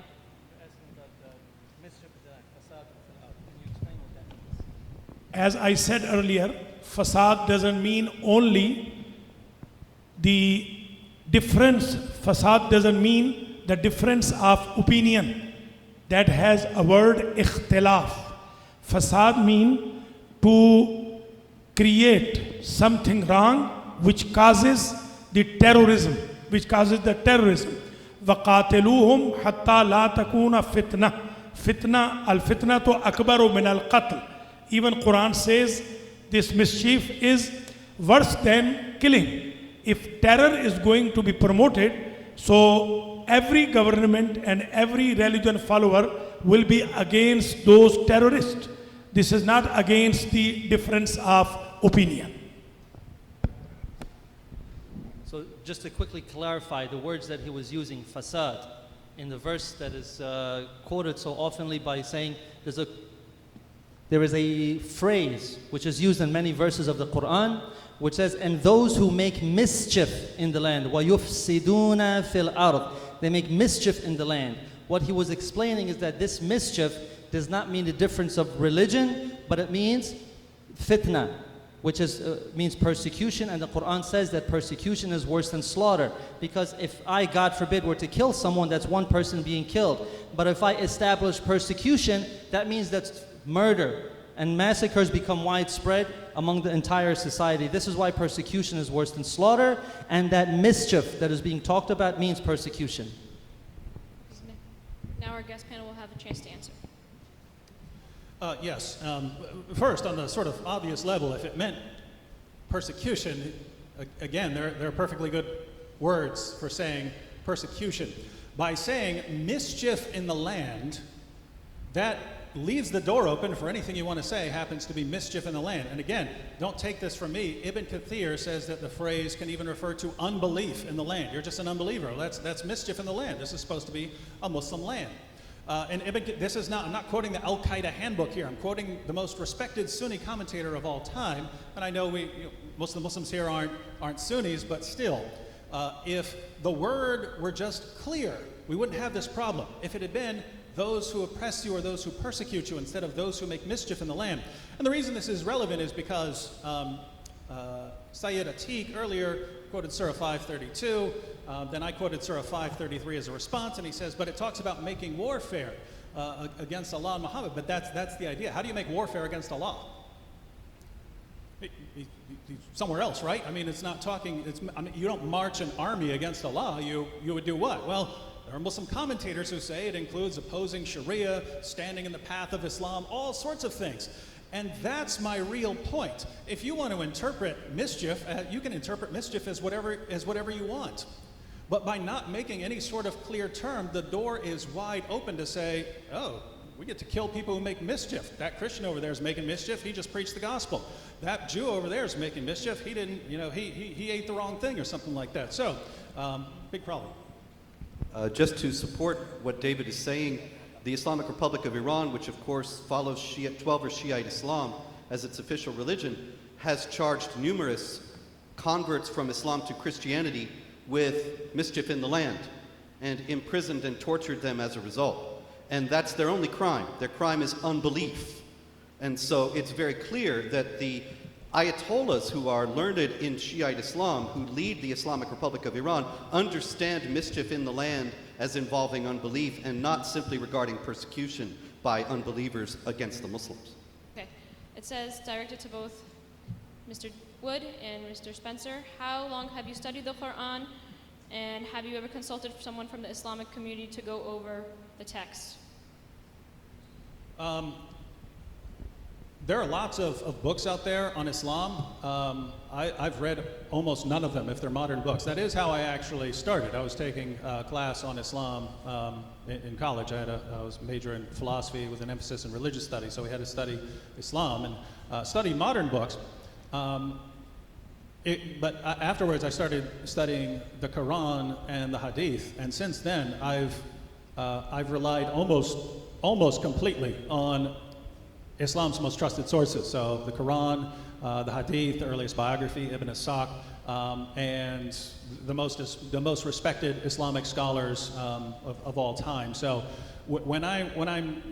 if I'm telling you that there's something about Islam that it teaches something, and I'm quoting scholars, I just want to be clear. This is not us trying to make things up, and it's not us just ignoring what Muslims say. We're saying here's what the Quran says. Here's what Islam's most trusted sources say about it. Here's what some of Islam's most respected scholars of all time said about it. Therefore, we're telling you. I mentioned earlier that maybe 15 years of reading the Quran and the Muslim sources, so. I first read the Quran in 1980. I've read it many times since then. I took courses on Islam in graduate school from Gordon Newby, the author of the Encyclopedia of Islam, and David Halperin, another scholar of religions.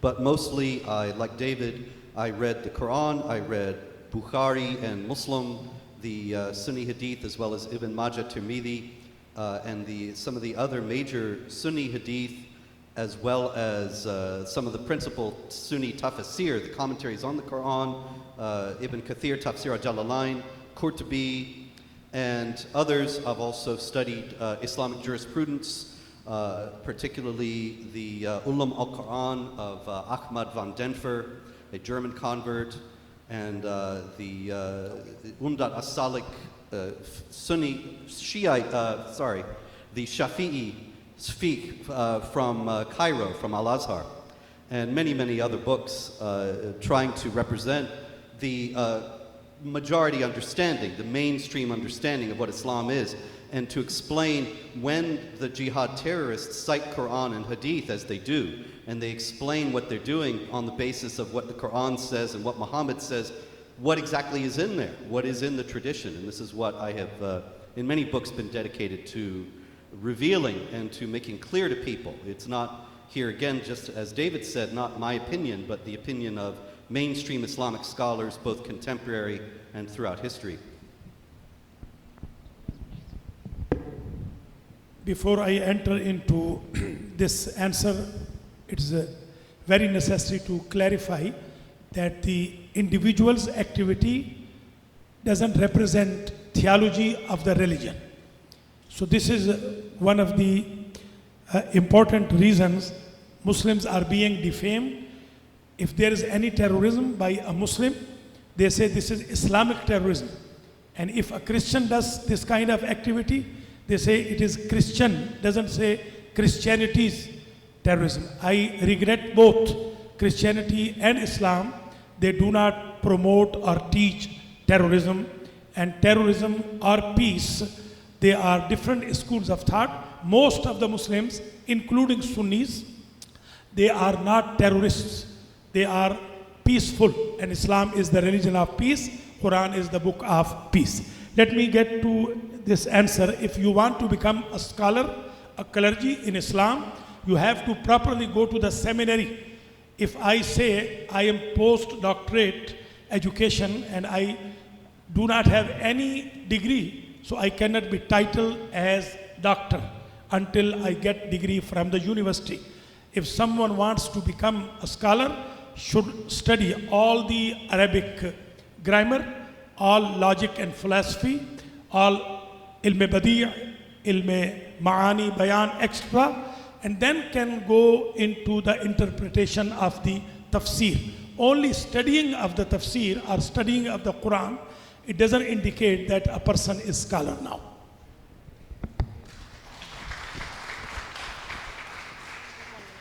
Please, the applause takes up the time of the people as questions, please.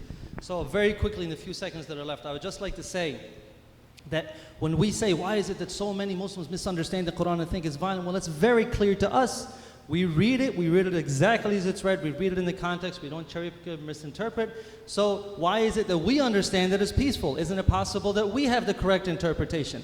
And as we said, that the anti-Islam movement, one of the tactics that they use is to try to take the policies of a country that has a Muslim majority and use that to judge the religion or the book by it, when it is not possible to do that. We don't do that with any other country and their religion. We should not do it with Islam and the Quran.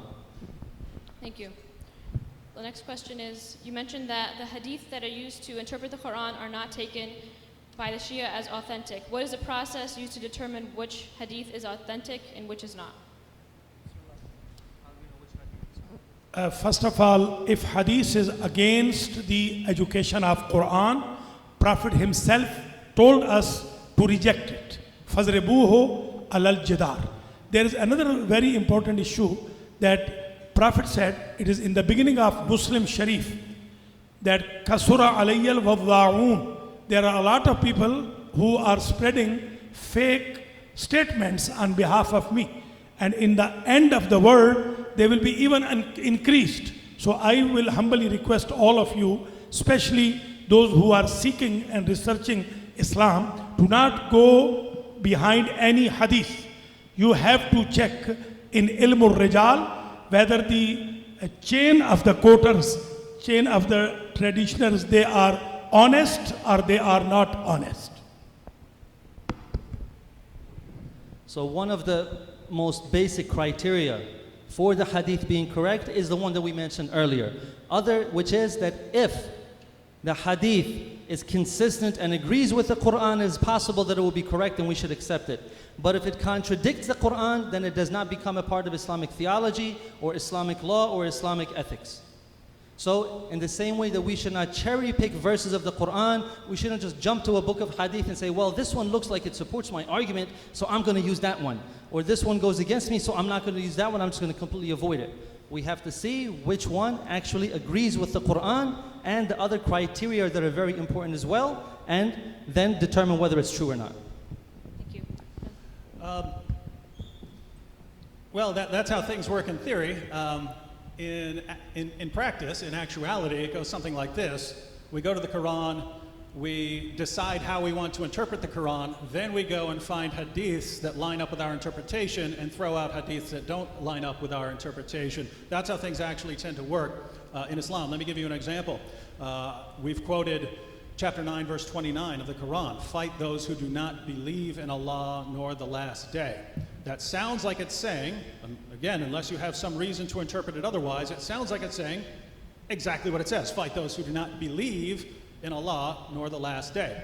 Now, you can go to the hadith and find Muhammad in so-called authentic narrations saying, I've been commanded to fight people until they recite the Shahada and pray their daily prayers and give the required alms. In other words, fight them until they become Muslims and do what Muslims are supposed to do.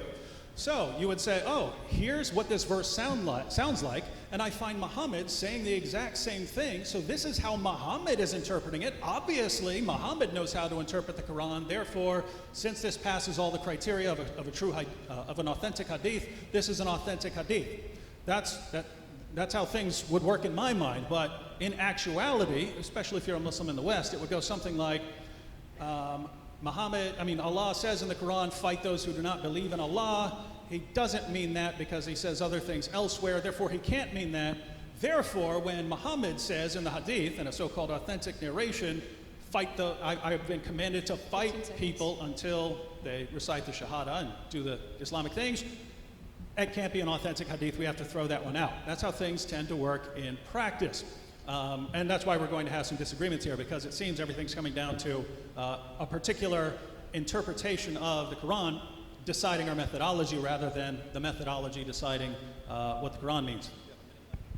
In reality, the hadith all date from the 9th century, and none of them have any historical value at all. So the idea that we are finding some that are authentic and others that aren't, it's just really an exercise in futility.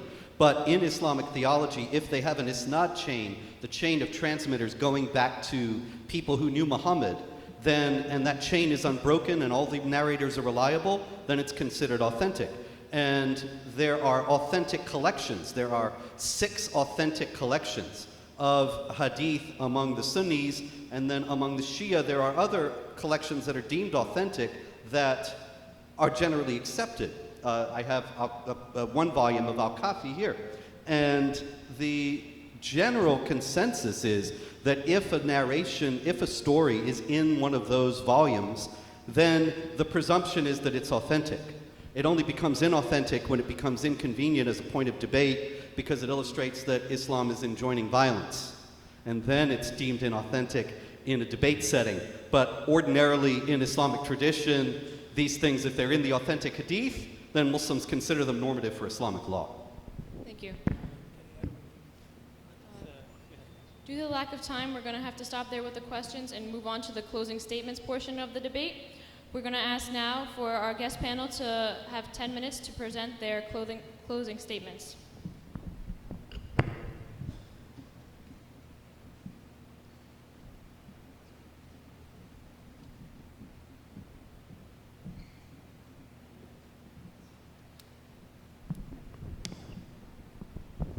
Well, we've heard some questions about why there are people from really around the world, groups around the world, who are misinterpreting the Quran, especially over the past 14 centuries. Why they're misinterpreting the Quran on the issue of violence. And I just want to be clear here. When we talk about people misinterpreting what the Quran teaches, this includes some of the greatest, most respected Islamic scholars of all time, because they happen to agree with what I've said, what Robert has said about what the Quran teaches. That doesn't mean that all scholars have said this. Many scholars haven't. But we're pointing out that this sort of misinterpretation can be found in some of the most respected Muslim scholars and hadith collections and histories in the history of Islam. So why is there such misunderstanding?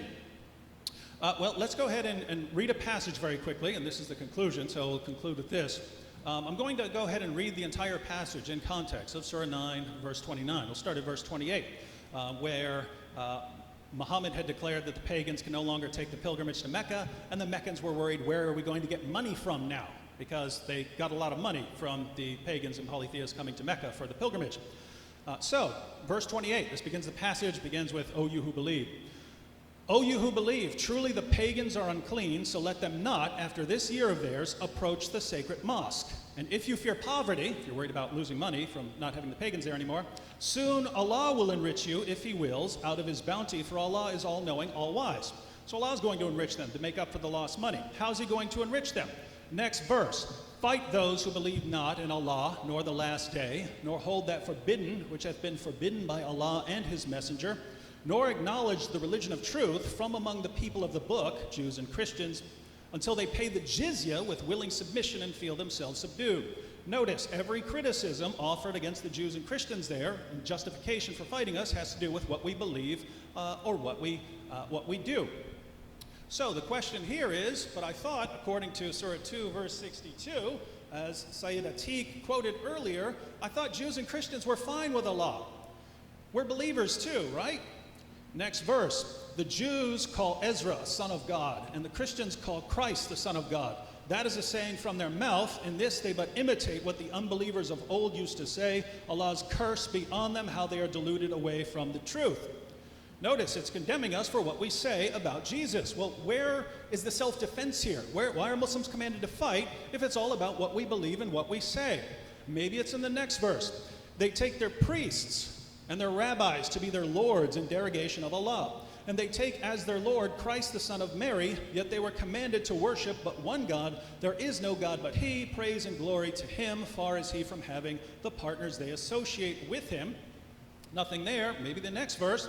Fain would they extinguish Allah's light with their mouths. Notice we're extinguishing Allah's light with our mouths, talking about what we say, what we preach about Jesus.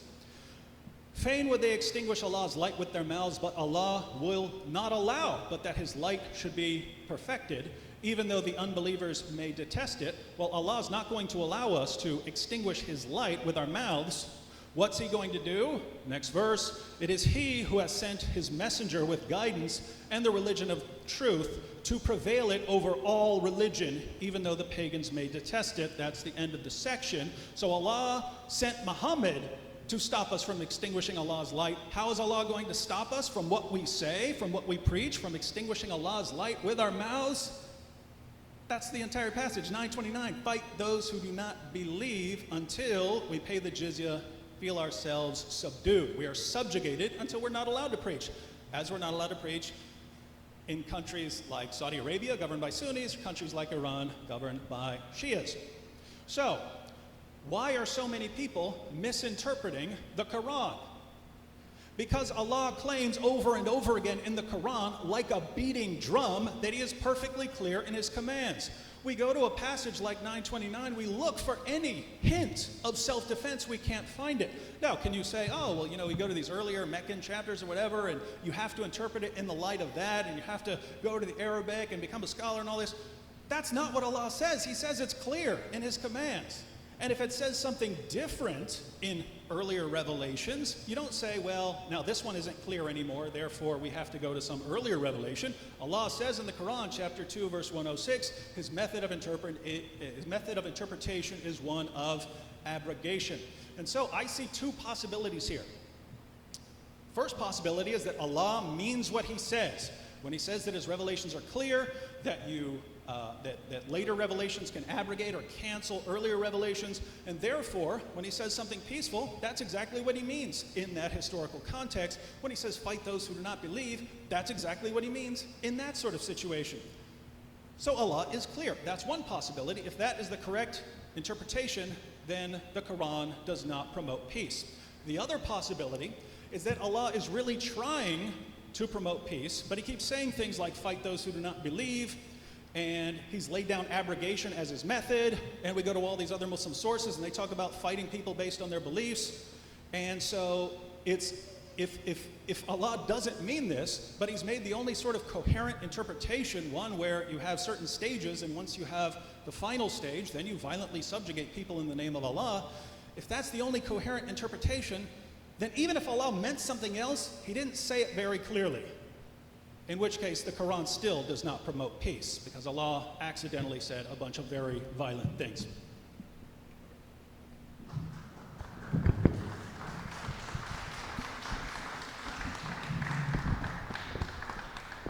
Just to amplify on what David says, the Quran says, Muhammad is the messenger of Allah. Those who follow him are merciful to one another, but harsh to the unbelievers. That's chapter 48, verse 29. Then in chapter 60, verse 4, Abraham says to his father, we have rejected you, and there has appeared between us and you hostility and hatred forever, until you believe in Allah alone. And there are many other passages as such. Chapter 9, verse 123, fight those of the disbelievers who are close to you, and let them find harshness in you. Now, if there's enmity and hatred between the believers and the unbelievers, and the believers have to be harsh to the unbelievers, there is an aspect of warfare to this that illuminates why, as David also illuminated, so many Muslims seem to get the impression that they have a responsibility before Allah to wage war against unbelievers. In chapter 2, verse 85, it says that the unbelievers will get disgrace in this world and on the day of resurrection.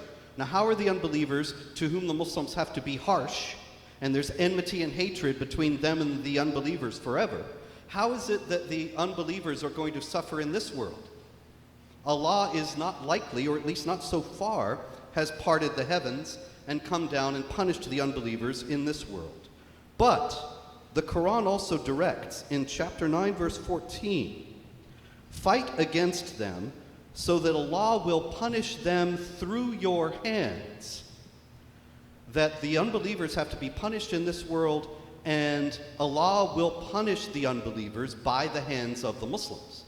And so it's very clear, as the book says itself in many places, that it's a clear book, that the Quran teaches that believers in Islam ought to have hostility toward unbelievers and ought to fight against them so that they can be the instruments of the punishment of Allah against the unbelievers in this world.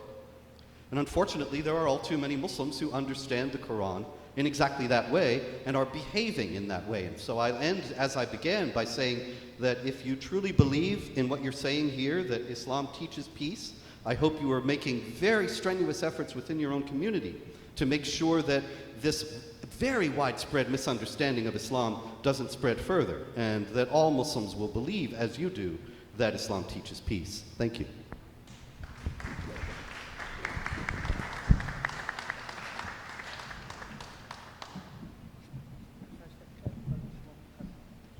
Thank you. Now, Sayyid Atiq and Sheikh Hussain will have 10 minutes to present their closing statement.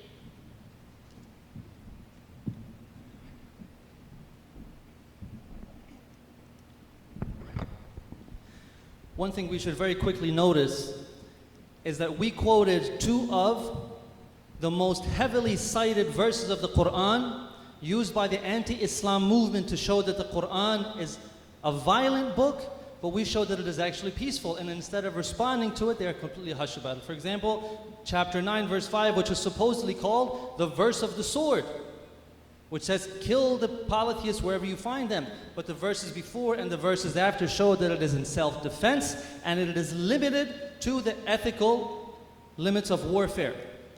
Completely hush about it. Or chapter 4, verse 89. In so many of their videos and writings, I'm sure many of you have seen their videos and writings, you'll see that they quote these two, 9:5 and 489, so many times as verses of violence, but the context when you read it is absolutely the opposite. So, when it suits them, now they're going to try to use the context, for example, chapter 9, verse 29, to try to show, oh, now we're going to read the context, but if the wording of the verse itself clearly shows that it is not talking about just general people, but is talking about those people who are killing and are massacring, then whatever the context says does not apply to that verse. Verse 9:29 says, fight those who do not believe in Allah or the last day, and they do not hold sacred what Allah has held sacred. And as we explained, that terminology is very clearly only used in the Quran to refer to the sanctity of human life. So it is referring to the sanctity of human life and nothing else. And one who misunderstands and doesn't get the nuances of the Arabic language or the language of the Quran in this way should not be passing judgments on the Quran. So if you misunderstand the verse, which is very clear to us, then you will think it's violent when we know that it's actually in self-defense. So the Quran is clear, but the Quran has also said that it has been revealed in the Arabic language. So if we are going to get a basic understanding of the Quran, yes, we can read translations. If I just want to go to Sunday school, if I want to get elementary classes on Islam, I can read through the translations. But if I want to start passing judgments on the religion and on the scripture, if I want to pass judgments that this book is a violent book and there's no other way possible, then I have to become a scholar and I have to become an expert in the language of that scripture. And this is the same when reading words like disbelievers. Disbelievers doesn't always just mean all disbelievers. For us, it's clear. Who understand the Quran properly, we interpret it properly, that sometimes it means those disbelievers that are attacking you, and you must perform self-defense against them. And anyone who has experience with different languages knows that sometimes certain words and certain phrases cannot be encapsulated into a single word or a single phrase in another language. This is sometimes completely impossible. And yes, I appreciate that Mr. Robert Spencer encouraged us to fight against these terrorists. Yes, we do, and we fight on two fronts. We're fighting against the terrorists who misinterpret the Quran on one side, and we are intellectually fighting against the anti-Islam movement and misinterprets the Quran on the other side by saying that the Quran is a book of violence. So just to give you some examples of what are the results of saying that the Quran is a book of violence and that Islam is a violent religion, this has repercussions all across society. Ben Carson, who was a former presidential candidate and who is now the head of the Department of Housing and Urban Development, he said that a Muslim shouldn't be president. President Donald Trump has said during the campaign that Islam hates us. Former presidential candidate Herman Cain said he would not appoint a Muslim to his cabinet or as a federal judge because, quote, there is this creeping attempt to gradually ease Sharia law and the Muslim faith into our government. Former Arkansas Governor Mike Huckabee said, can someone explain to me why it is that we tiptoe around a religion that promotes the most murderous mayhem on the planet? So the Muslims will go to the mosque and they come out of there like uncorked animals, throwing rocks and burning cars. The same Huckabee, he objected to churches that rent space to Muslims like Berean Presbyterian Church has done today by saying if the purpose of a church is to push forth the gospel of Jesus Christ, and then you have a Muslim group that says that Jesus Christ and all the people that follow him are a bunch of infidels who should be essentially obliterated, I guess I have a hard time understanding that. So Huckabee, a governor, a former presidential candidate, a media personality, thinks that Muslims believe that Jesus is an infidel. This is how far the anti-Islam propaganda has gone. That we Muslims, we believe that Jesus is one of the greatest prophets of God, and we are awaiting his return to bring peace to the world. To give some further examples, former Congressman Allen West, a very respected congressman, he had a meme on his Facebook page that said that at that time the incoming General Mattis would, quote, exterminate Muslims. Ted Cruz, a supposed champion of the Constitution, said that law enforcement should, quote, patrol and secure Muslim neighborhoods before they become radicalized. Recently, about a month ago, an Afghan team of female engineers was prevented from entering the United States for a robotics tournament, and they were only allowed entry after public outcry, while at the same time, the captain of the team's father was killed by an ISIS suicide attack on a Shia mosque. So on one side, she's being stopped by anti-Islam propaganda. On the other side, her family is being killed by ISIS. Jerry McChristian verbally abused a group of Muslim women on a Portland train because he thought that they were Muslim. 3 heroic individuals intervened, 2 of them were killed, and the 3rd was injured. And his Facebook page had a meme that read, if we're removing statues because of the Civil War, we should be removing mosques because of 9/11. And if, in case anyone is wondering, police said that his record did not show any record of mental illness. In October 2016, police in liberal Kansas intercepted an anti-Islam terrorist group called the Crusaders. They were planning a Timothy McVeigh-style bombing on an apartment complex that mostly housed Somalian refugees. So some of the comments that are recorded from them after they were arrested and during their arrest, they said literally every blank apartment, while referring to how many Somalis lived there. That's all it is, blank, blank, cockroaches. I'm sure you understand what the blank stand for. They plan to use explosives and then to go in and shoot the survivors. They said there's no leaving anyone behind, even if it's a 1-year-old. I'm serious. I guarantee if I go on a mission, those little blanks are going bye-bye. And they justified this by saying that all of them, or the majority of them, were of fighting age. And ironically, when they went to court, the group's defense team argued that fake news had convinced the Crusaders that the US was in a state of emergency. So their defense team blamed anti-Islam propaganda for radicalizing the Crusaders to hate Islam and Muslims. So the anti-Islam movement tells people that the Quran commands people to kill non-believers without provocation, to force non-believers to convert, to force non-believers to become second-class citizens, to replace all world governments with an Islamic government, and that all throughout this they are lying to achieve their goals. So if you convince people that this is true, then they will view all Muslims with fear, anger, and paranoia. This is the result of what happens. We should be very clear about the consequences of our words. Those who misinterpret the Quran are morally responsible for the crimes that are a result of their false propaganda. These people who do these actions, to give you an example, the Norwegian terrorist who killed scores by the name of Anders Breivik, he wrote a 1,500-page manifesto before he committed this terrorist act, and he heavily quoted our respected guest panelist, Robert Spencer, as justification, as inspiration, as the reason for why he went and did this. And in his defense, of course, in his defense, Mr. Robert Spencer did say that whoever gets the idea that you should go ahead and kill people from the things that he writes, he said they're crazy. In his defense, of course, he doesn't agree with that. We're not saying that he does, but we're just putting forth the idea of what happens, that when you say something and you cause the entire community and an entire religion to be feared, to make people think that they're constantly coming to attack you, that there's worldwide conspiracy of 1.8 billion Muslims, then what do you think is going to happen to people who believe this and they want to protect their families, they want to protect their country? Do you think that some of them are just going to sit around and let this happen? If they think that this is going to happen, no. When the Quran is misinterpreted, Muslims lose to terrorists on one side and we lose to the anti-Islam movement on the other side. Terrorists like ISIS are wrong about Islam. The anti-Islam movement is wrong about Islam. There are absolutely no verses of violence or aggression in the Quran. As we explained, the Quran only promotes peace through justice. Wassalamu alaikum wa rahmatullahi wa barakatuh.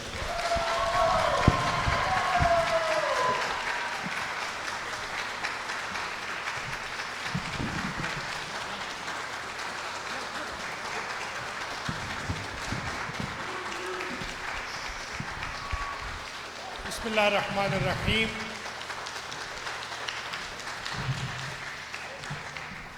Thank you very much. I appreciate your participation, dear guests and all of you audience. The presentation was very nice. Let me sum up within 2 minutes. First, the word jihad is not used only for fighting. Al-Qadu li'ayalihi kal-mujahid fi sabilillah, who goes to earn the money for himself and his family. Islam says he is doing jihad. Imam Ali says, لو تمثل لي الفقر لقتلته لو تمثل لي الجهل لقتلته. If I see arrogance and ignorance or poverty, I'm going to kill both of them. It does mean the qital and jihad is not only fighting against the human beings. My humble request from both guests is, you find there are a lot of contradiction in the Bibles. The Bible which I learned when I was in college is different than the Bible which I see in New York today. But Quran is the same. Quran was never changed. I read in the Bible in Nolakha Church that there will be Imam Mahdi coming, and behind him Jesus is going to offer the prayer. So Jesus is going to offer the prayer behind any terrorist or promoter of the terrorist. I humbly request all of you, please understand the Islam and Quran.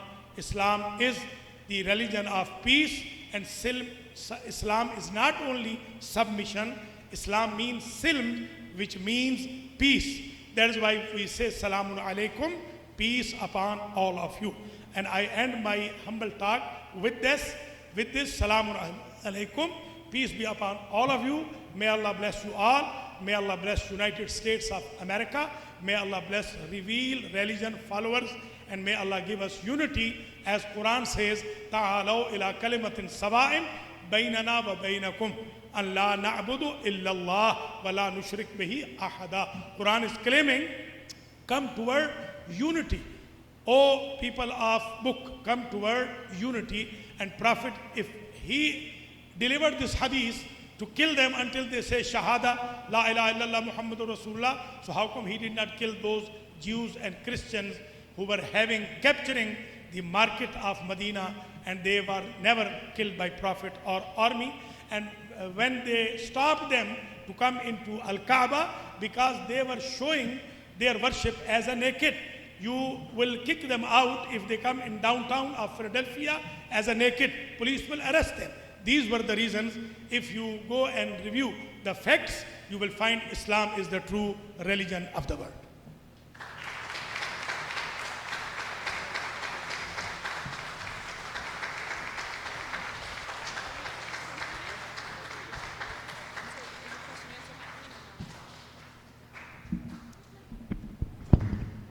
Ladies and gentlemen, that concludes the debate portion of our program. Both sides were given an equal opportunity to present their arguments, and the decision remains to each person's reasoning. We would like to thank our panelists and our wonderful audience for attending, and we have a few announcements to make about future programs in the future program. Okay. Okay, anyone? Yes, okay. We would like to thank everybody for attending today's program, and if you would like further information about the program going on at Imam Ali Masjid or at IMC Philly, they will have that information available to you, so you can sign up to be a part of the newsletters and be aware of the future programs. Thank you for attending, and that is all. Have a nice day.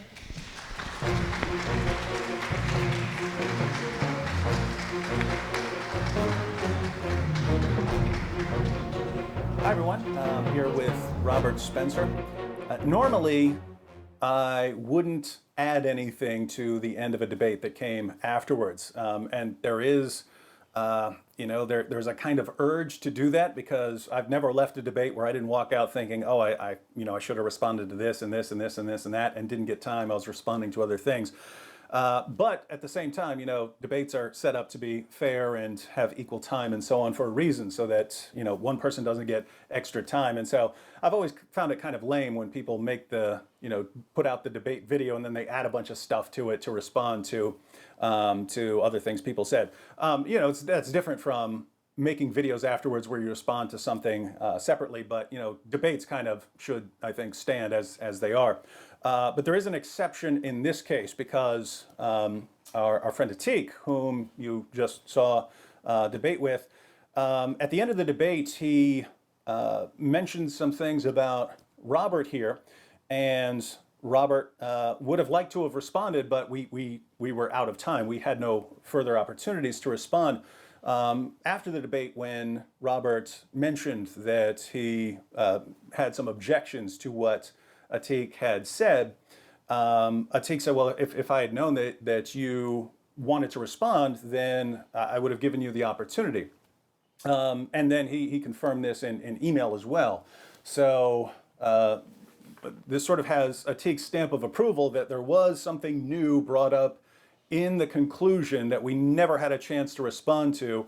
And Atik said he would have given us the opportunity to respond to it if he had known. So he thinks it's okay to respond afterwards. And you did want to respond, right? Oh, absolutely, yes. Okay, so if we, again, Atik says it's okay, and Robert did want to respond. So in this situation, I think it's okay to add something at the end now.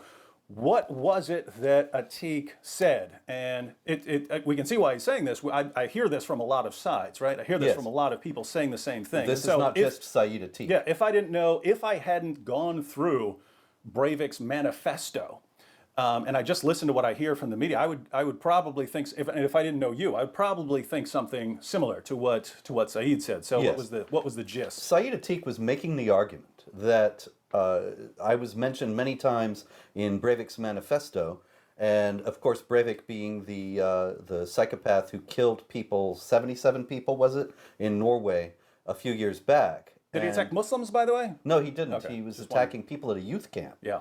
And non-Muslims. In any case, Sayyid Atik was making the point, or attempting to make the point, that our pointing out, and specifically my pointing out, the violent elements of the Quran and the Sunnah was inciting violence against Muslims. And his first and only exhibit of this was Breivik. Mm-hmm. But the reality is, if you look at Breivik's manifesto, I did not incite him to violence.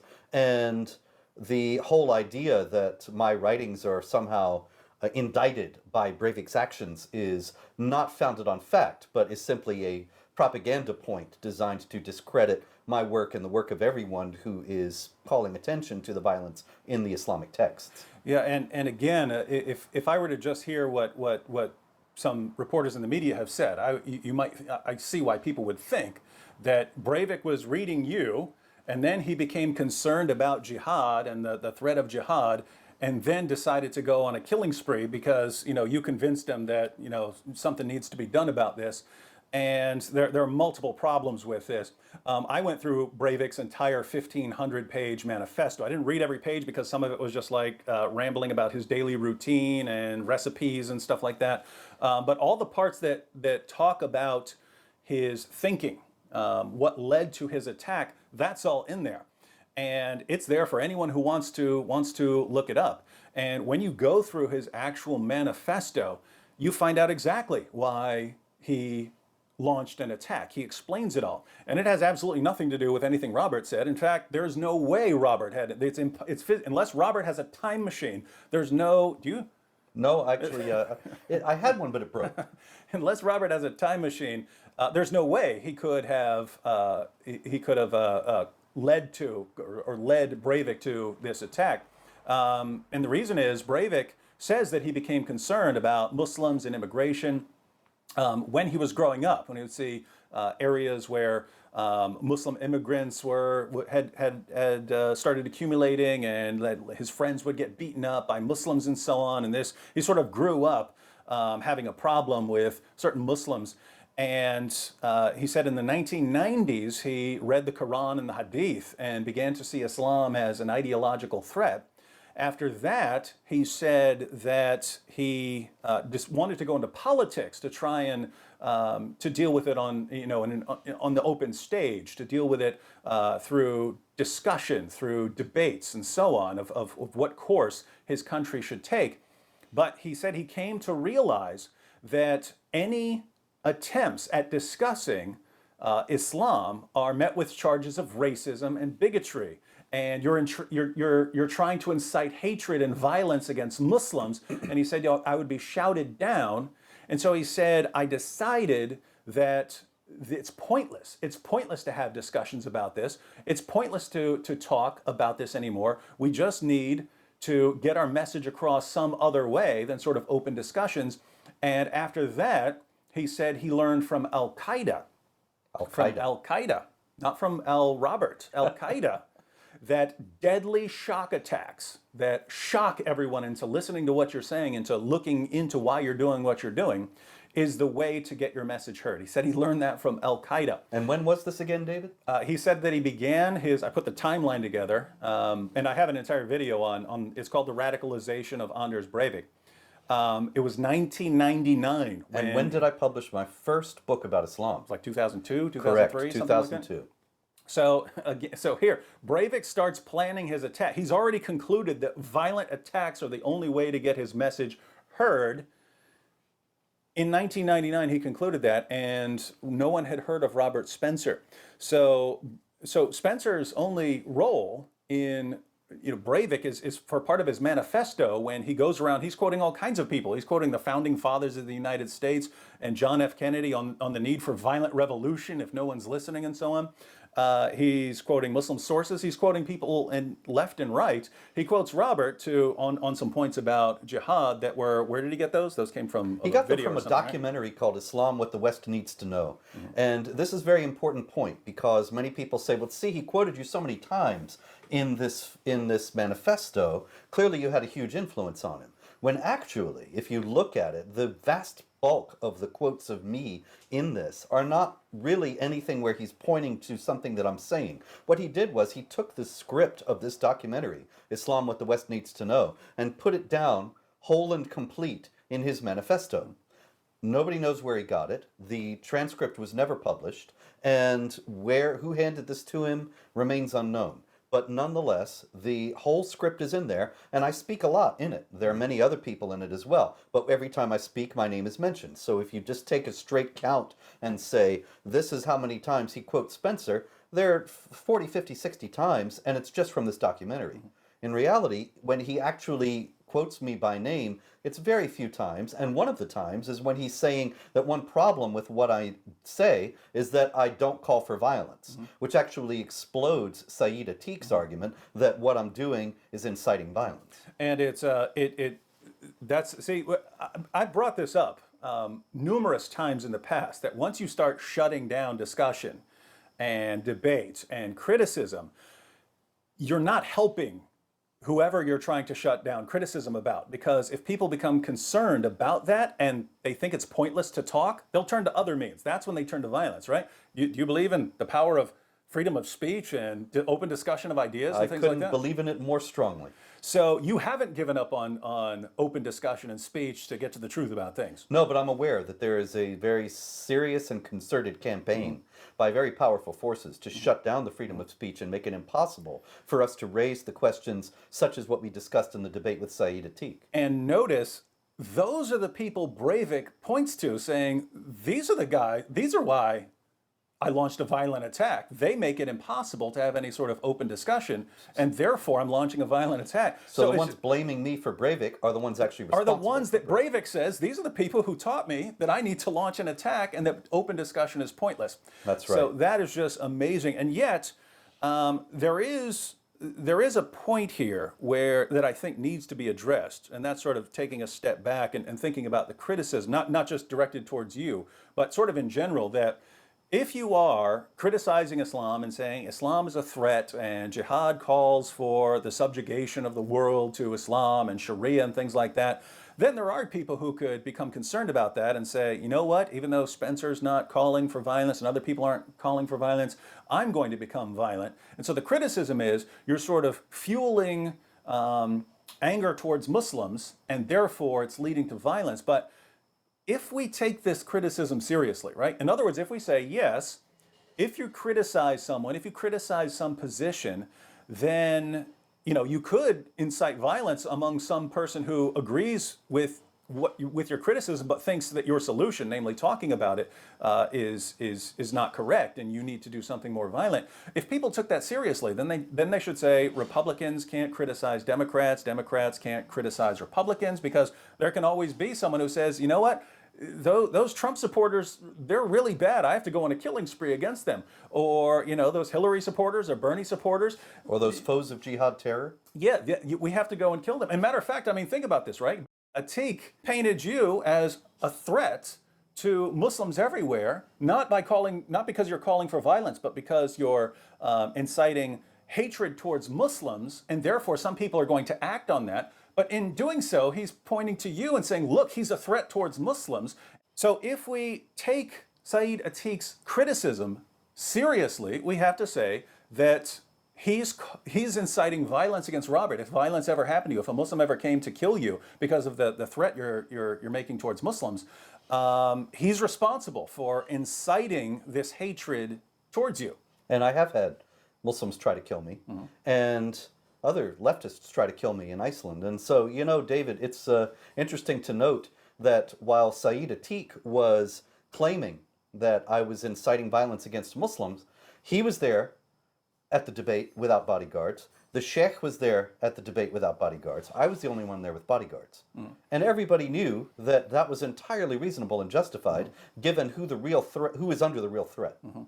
And just to go along those same lines, so no one should be criticizing others' positions, because even though you may be peaceful in your criticisms, other people who agree with your criticisms might turn things in a more radical direction. Notice, no Muslim should ever criticize Israel or anything Israel does, right? Could incite violence. Because you could be completely peaceful in criticizing the actions of Israel, but we know it does happen that people become enraged about that and just go and randomly kill men, women, and children, like even children and babies of Jews. Now, it wouldn't cross my mind to say, therefore, you should have no criticisms of Israel, or you shouldn't be allowed to voice your concerns about something Israel does. If you think Israel does something wrong, you should have every right to talk about it and say, I think they're wrong for this, this, and that. So to say that you can't criticize like that because it can lead to violence, and in that situation, we know for a fact it leads to violence. This is very dangerous ground, because you're saying, based on what some fringe radical people might do, we should not have open discussions. And so this is a very scary ground to get on. And notice, by the way, the overarching inconsistency. If Robert criticizing Islam and Islamic ideology could lead to violence, because someone might listen to him and then say, hey, Robert's he's right in what he's saying, but he's wrong for being peaceful about it. We need to go on a killing spree. Then all the more the Quran and Muslim sources are wrong for what they say about Jews and Christians and other unbelievers. The Quran calls Jews and Christians the worst of creatures. The Quran says that we need to be silenced, that we need to be subjugated, that we need to feel ourselves subdued. Muhammad said that he'd been commanded to fight people until they say there's no God but Allah. And so you look at these sources, and Saeed's response is, no, you have to understand it, and so on. But even if he's right, and even if he were right, and these sources are actually peaceful and only allow fighting in self-defense, even if he were right about that, following his logic and his reasoning, the Quran is still responsible, because it ultimately incites the jihadis who go and kill.